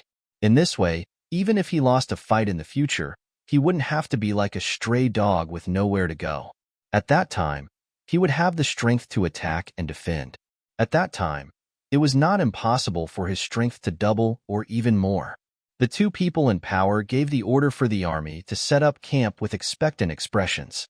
In order to make the harvest this time even more abundant, they gave the order to surround the city on all sides. They were not allowed to let anyone or anything in the beginning city go. In the process of the army surrounding the city, more than 300,000 mu of grain fields appeared in front of them. For this matter, Yeshen and Alip even personally came to the scene. When they saw so much food about to grow, they couldn't help but feel excited. With this, their army's food problem could be considered solved. Therefore, the two of them gave the same order at the same time. They ordered that no one was allowed to destroy the grain fields that were still growing. In the end, the beginning city was surrounded. Looking down from the top of the city gate tower, there was a continuous stretch of barracks next to each other, and the densely packed silhouettes were like endless ants. Under Yang Chindong's intention, he deliberately opened the 4 inner city gates to allow ordinary people to go to the outer city to watch the enemy. This completely abnormal action immediately attracted countless people to go up the city tower to watch. Then, many people saw too many enemies coming down the city tower. Their legs were still trembling. They were really frightened.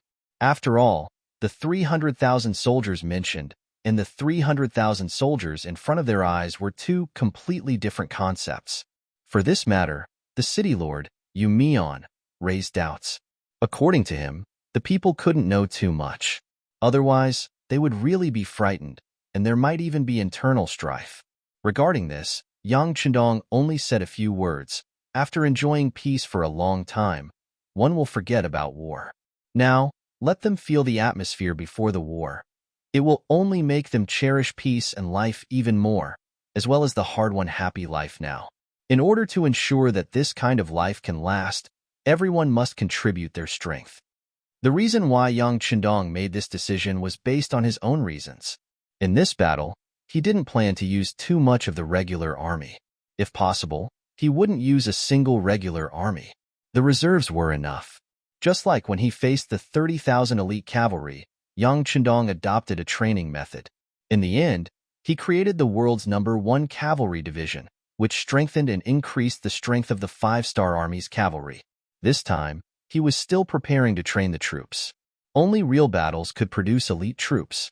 If they relied only on drills, it would be better if they encountered a favorable battle. However, once the situation became critical, it was hard to say what kind of decision they would make. Previously, Yang Chendong had decided to build another army after the new First Army. It would be called the new Second Army. However, he only gave a rough idea of how the new Second Army would be formed. Until now, when the city was besieged, he gave his final opinion and decision. The reserve soldiers would be qualified to become the new Second Army soldiers if they didn't die after guarding the city tower for 3 days. Soldiers could only become more mature after experiencing bloody battles and life and death situations. Perhaps there were some who were very brave, some who were both intelligent and courageous, and some who simply focused on evading and attacking. However, no matter what the result was, as long as they could stay on the city tower for 3 days without being harmed, it was enough to prove that they were capable and could be called a veteran. The facts had already proven that Yang Chendong wanted to build an elite army. He wanted to walk the path of elite soldiers. Moreover, he valued the lives of the soldiers very much. As long as there was a slight possibility, he would think of a way to ensure the safety of the soldiers. Under such principles, the new Second Army naturally couldn't be made up of only new soldiers. Otherwise, if they encountered a tough battle and suffered heavy losses, it wouldn't be what he wanted. The task of building the new Second Army was given, and the procedures for selecting the soldiers were also given. In order to ensure that there wouldn't be any accidents while training the soldiers, the 8,000 soldiers of the new First Army's recruit division also ascended the city tower. In principle, they didn't need to make a move unless there was an emergency. Training soldiers was fine, but if they lost the city and suffered a great defeat because of training soldiers, that wouldn't be what Yang Chendong wanted. Give them a sufficient number of bows and weapons. Tell them that if they want to become the glorious 5-star army soldiers, it's time to show off. After knowing that the 4 cities were surrounded and that not even a drop of water could trickle through, Yang Chendong unhurriedly gave a military order to the future commander of the new Second Army, Shibi. This young man, who was half Han and half Mongolian, had been put in an important position since he met Yang Chendong. He finally had the opportunity to shoulder the burden alone. For this important position, all Shibi had to do was to work hard and do his best. Yang Chendong was undoubtedly very relieved to leave this matter to Shibi. Therefore, when the war was about to arrive, while everyone else was nervously busy, he accompanied Luan Xiaoyu in the Yang residence and taught her how to sing a new song and compose a new program. As a result, other than a group of generals coming in and out of the Yang residence every day, there was also a group of female soldiers from the publicity department who joined in the fun. Regarding this, it gave everyone the feeling that their 6th young master was too ambitious. However, it was this great ambition that gave everyone unparalleled confidence. Yang Chendong's indifference and confidence encouraged everyone. Gradually, more and more officers didn't take the war seriously. It took them 2 full days to surround the first city. Next, it was time for the army to set up camp. It took another 2 days for the 300,000 soldiers to prepare the siege weapons. When they arrived at the first city, they realized that the ladders that they had prepared before were still too short. The length was far from enough. The third city's Wachuan city was only 50 to 60 feet high. The first city's tower was 150 feet high. The corresponding length of the ladder also had to be increased. This matter was difficult for the Walla coalition army. They had to send more soldiers to search for useful materials in the forest. At that time, without the help of firearms, the offensive was generally the same old three methods: shield carts, catapults, and ladders. Needless to say, ladders were used to climb up the city. The structure was simple. The catapult was a long-range offensive weapon. Its main purpose was to deter and suppress the enemy's arrows. Unfortunately, the stones in the grassland were not easy to find. Especially when the first city was being built, the nearby stones were dug up early. At this moment, the catapult became a gunpowder vehicle. Because the amount of gunpowder in the Walla coalition army was limited and the accuracy of the attack was not good, the power of the catapult was also greatly reduced. Finally, the shield carts. This was a wooden cart wrapped in a layer of cowhide to ensure that arrows couldn't easily penetrate it. In addition, the cowhide was soaked in water to ensure that it was impervious to fire and water. It was the best auxiliary method to get close to the city. At the same time, it was also one of the important weapons of the Walla coalition army when attacking the city. Among the 300,000 coalition army, most of the Walla coalition army were cavalry. There were also 50,000 infantrymen. This was also the main force of the siege. As long as they could attack the city tower and then rush down to open the city gate from the inside, the cavalry warriors could take the opportunity to kill their way into the city. At that time, they would still have the advantage of numbers. The first city would change hands, and all the resources inside would be snatched away. Thank you, Prime Minister. Tomorrow was the day of the first attack. Yeshin looked at Alip with a pleading expression. Well said, well said. Alip nodded. Choosing the first city as the target was originally his first suggestion. Now that he had the infantrymen to attack the city, the first battle would naturally start with him. That night, Alip called the infantryman General Korban and gave him the order to attack the city tomorrow. Remember, on the first day of the siege, you still have to test the waters. First, you have to find out the strength of the enemy. The outside world has always said that the 5-star army's combat power is extraordinary. You have to be careful. In fact, there is nothing to be afraid of. The advantage of the cavalry is to charge and kill, not to defend the city. So just do it.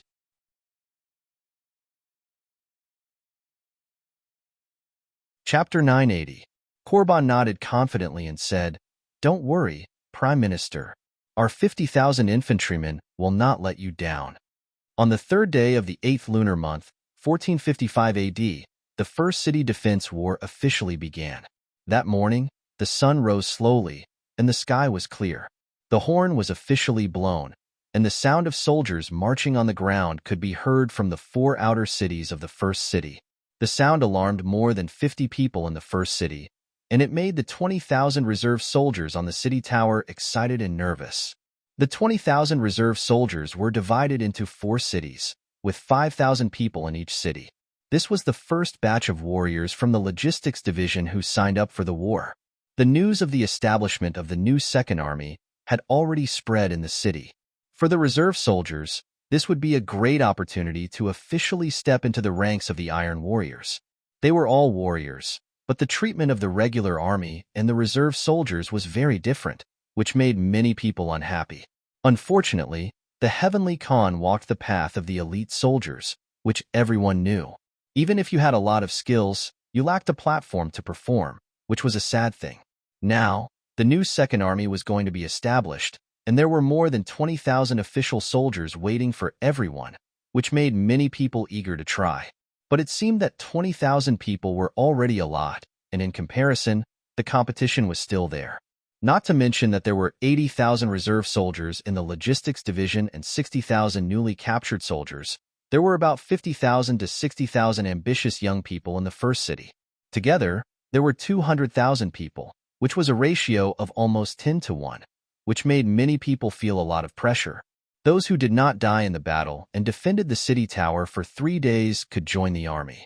The moment the news was announced, the applicants crowded the recruitment office of the new Second Army. If it was not for the fact that they were prepared, there would be a big problem.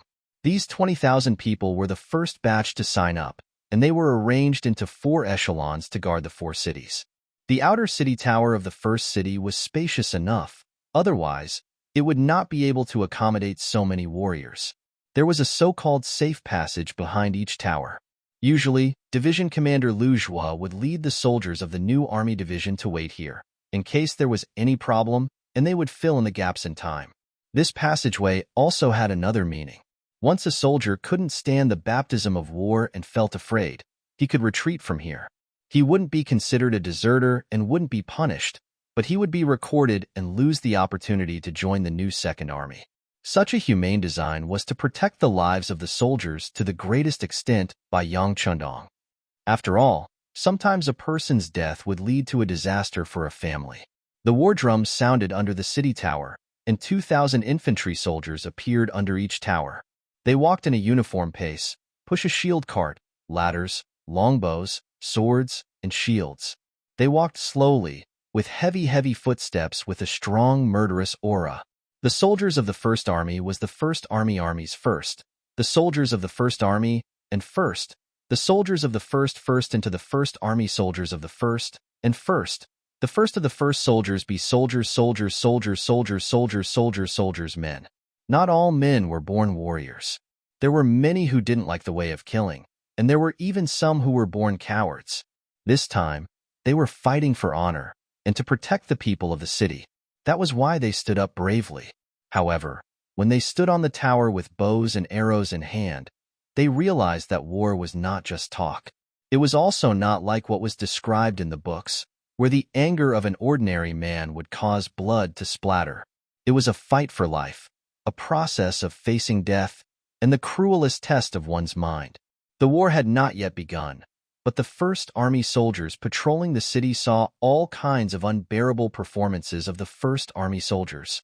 These soldiers who had experienced countless battles of life and death played the role of the pillars of the city. When they saw that some of the soldiers' performance was no different from normal, they did not say anything to humiliate them. Instead, they kept encouraging them. Everyone, don't panic and don't be afraid. Just perform well like you did in normal training. Remember, when you are brave enough and clever enough, even the arrows will avoid you. Only those who are truly panicking will become the target of the enemy's arrows. Everyone, relax. In fact, we were very nervous when we fought for the first time. No one is not afraid of death, and no one is born a qualified and excellent soldier. Everything comes from countless experiences, but our war is not meaningless. Think about how we can ensure the safety of our families because of our efforts. Think about how our families and loved ones can live better and more dignified lives because of our efforts. Think about how our hands can lay down a peaceful land and supreme honor for our future generations. Warriors, let's fight. Victory will belong to you. Following the consolation of the veterans, graceful female propaganda soldiers appeared in the safety zone behind the city gate tower. Each of them was about 10 meters away from each other, ensuring that their voices could be heard everywhere on the city gate tower.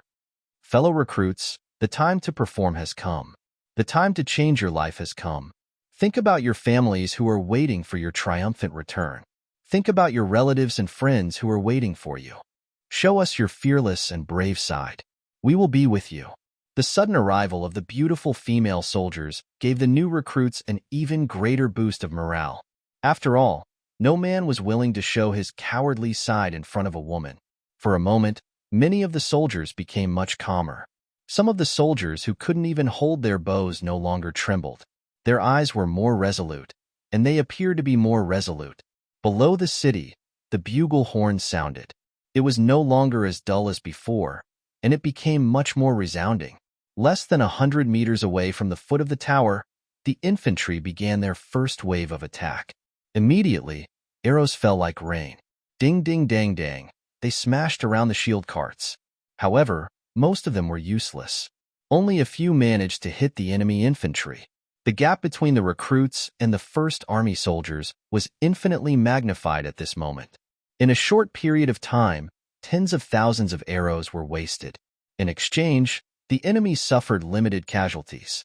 Fortunately, Yang Chendong and Shibi had long expected such a thing to happen. The bows used by the recruits were very crude. They were recently rushed out, so losing a few was not a big deal. The arrows that were shot fell on the First Army soldiers who were attacking the city, causing them to laugh.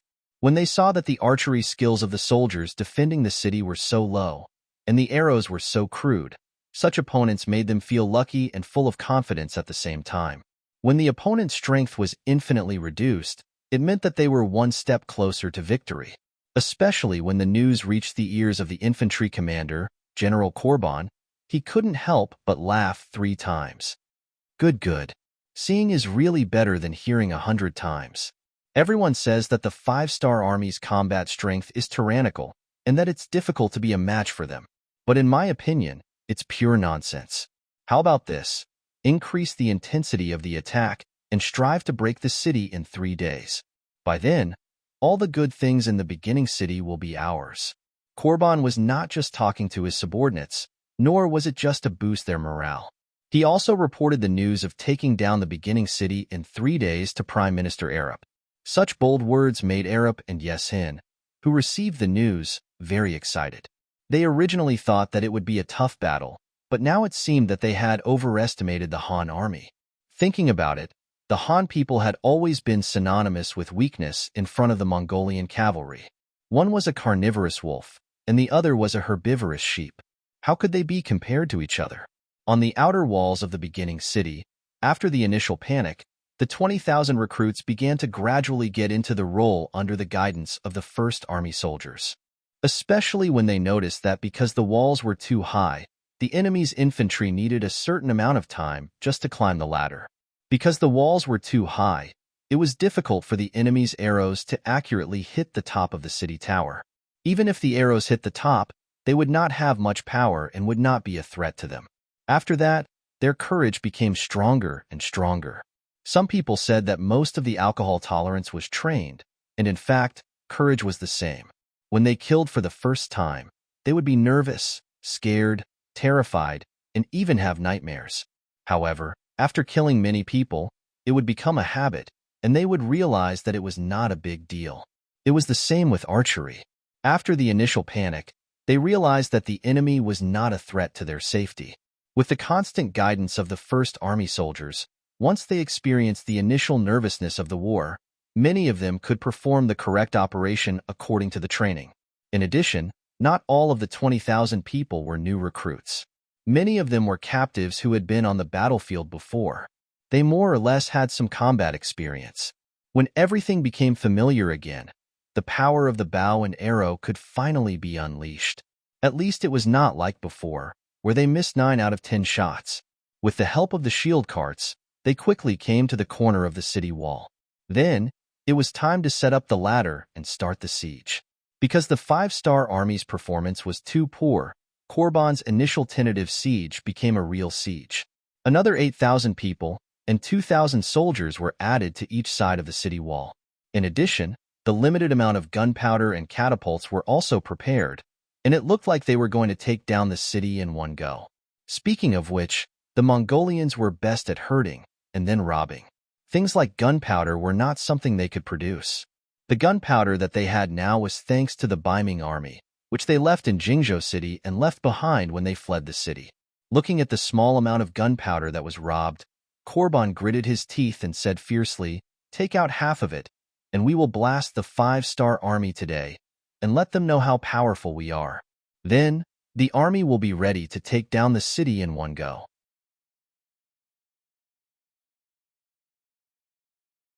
Chapter 981. Korban gave the order, and the catapults were all in position. More and more siege infantry gathered below the city walls, their eyes flashing with excitement. It was as if they could already see mountains of gold and silver right in front of them, ready for them to take as they please. On top of the city gate tower, Xia Bei, who was almost a general without an army, personally went into battle. From a well-protected watchtower, he looked down with binoculars and saw the catapults ready for battle. He was shocked. "Quick, pass down the order. Everyone find a safe place to hide." At the same time, inform the new army's new recruit division's division commander Liu to prepare the division to attack. Korban had seen the soldiers' performance just now, and he was more or less disappointed. But when he thought about how humans needed constant training to grow, his heart was filled with anticipation. Now that the enemy was about to use gunpowder to attack the city, how could he not know the danger? Even if he could pretend not to see and let the soldiers experience an even harsher battle, it would just be more casualties. But when he remembered what Yang Chendong always said, that soldiers had families and loved ones, and that every death in battle was a tragedy for that family, he decided that it was best to avoid the brunt of the attack. The order was given quickly, and as more and more city defenders found suitable places to hide, Korban's shouts from below the walls could be heard. With that order, hundreds of gunpowder bags rose into the air, whistling as they leapt towards the city walls. In an extremely short time, the rumbling of explosions rang out one after another. Some of them landed on the corridors of the city walls, bringing with them terrifying lethality. The battlements on the city walls that had been intact were blown apart one after another, scattering debris everywhere. Fortunately, the accuracy of the catapults was too poor. Less than a fifth of the catapults hit their targets. Most of the catapults exploded on the city walls. Some of them even fell to the ground before exploding, injuring many of their own men. Charge! Korban felt that the time had come, and with the might of the gunpowder, he gave the order for the entire army to charge. A total of 16,000 infantrymen from the 4 cities were stepping on ladders, shouting slogans and rushing up the city walls. On the city gate tower, the 20,000 new recruits had all retreated to a safe area. When they saw the tragic scene on the city gate tower corridor after the explosion, they all felt a wave of lingering fear. If they had not retreated just now, at least a few thousand people would have died or been injured because of that wave of attacks. While the recruits were still rejoicing that they had retreated quickly enough, the 8,000 veterans of the new recruit division had already charged out. Although the name was Recruit Division, most of the people who joined this place were veterans.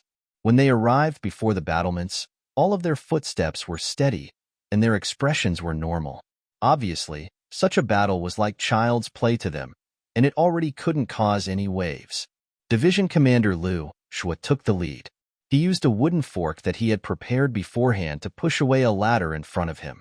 Frantic shouts from several enemies who were climbing up the ladder could be heard. Using this opportunity, he lowered his head to look down at the city gate tower. He saw a dense group of enemies lining up to climb the ladder, and a strange smile flashed across his face. He reached behind his waist, and a wooden grenade appeared in his hand. It was not just Liu Shua himself. Every one of the 8,000 soldiers he brought with him had one in their hands. It was given to them by the logistician when they went up the city gate tower that morning. Although each of them only had one, when 8,000 of them were put together, the power was terrifying enough. Everyone, get ready. I'll throw it down after I count of 3. Then, everyone crouch down with your hands on your heads as per our usual training. Listen up. 1, 2, 3, throw. After Liu Shua shouted the number 3, the grenade in his hand had already been thrown down the city gate in front of him. He then crouched down with his hands on his head. More than 8,000 grenades rained down from the sky.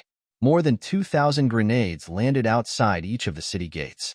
More than 10,000 infantrymen who were climbing up the ladder were stunned by the formation in front of them. They did not know what this wooden hammer-like thing was. They only saw bursts of smoke and fire flashing past.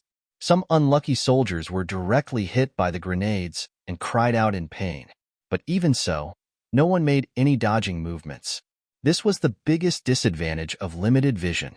They had never even seen a grenade before. When they did not know what it was, the disastrous consequences were already destined.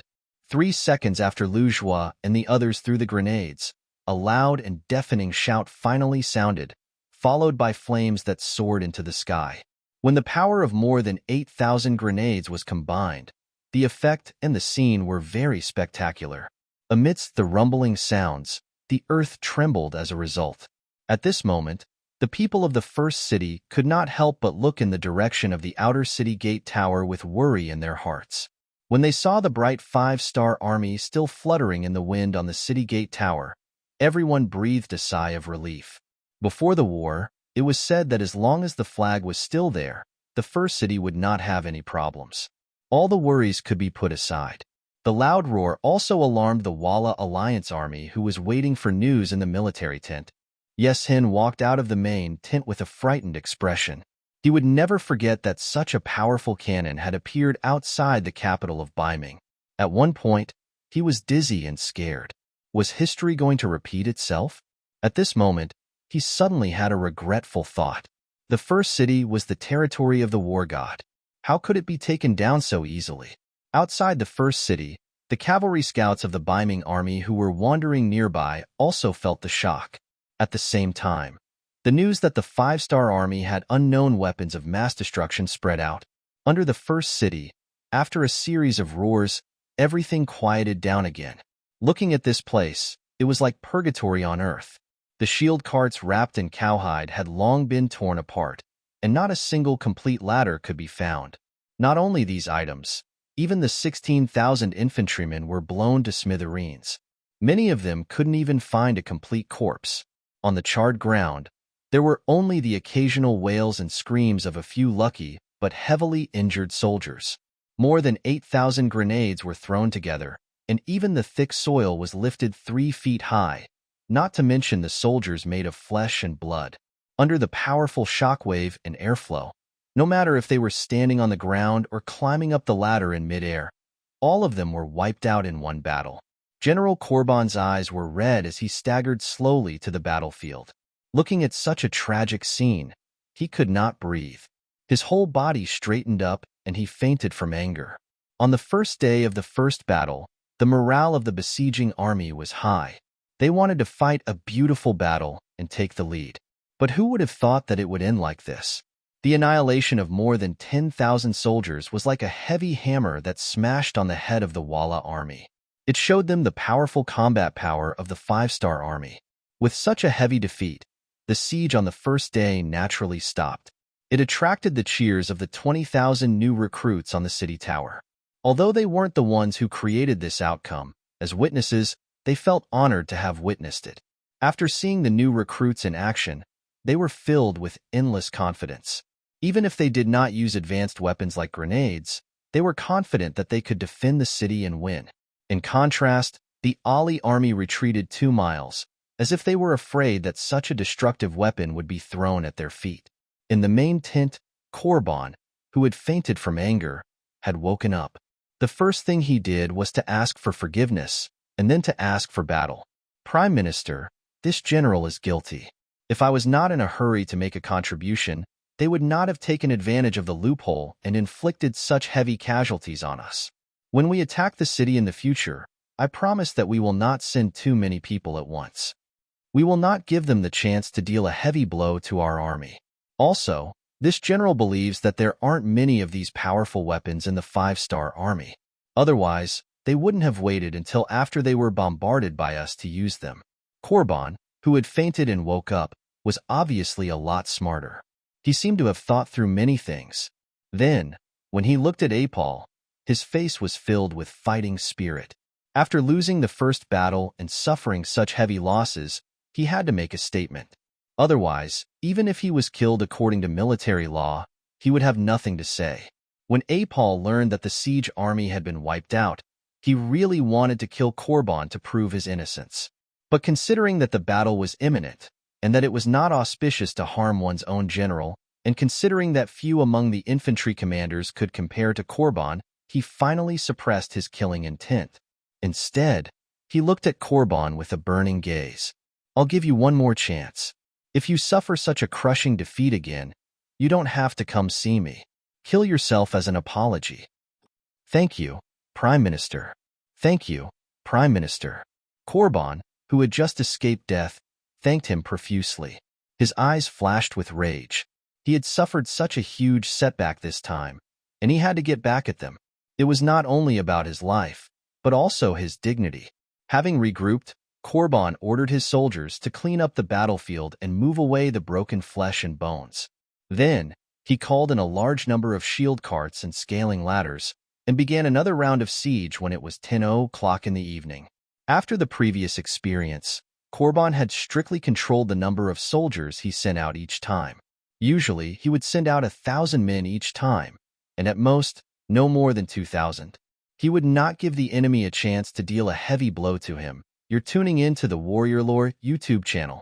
Don't forget to subscribe and join us on this journey to catch the most captivating stories.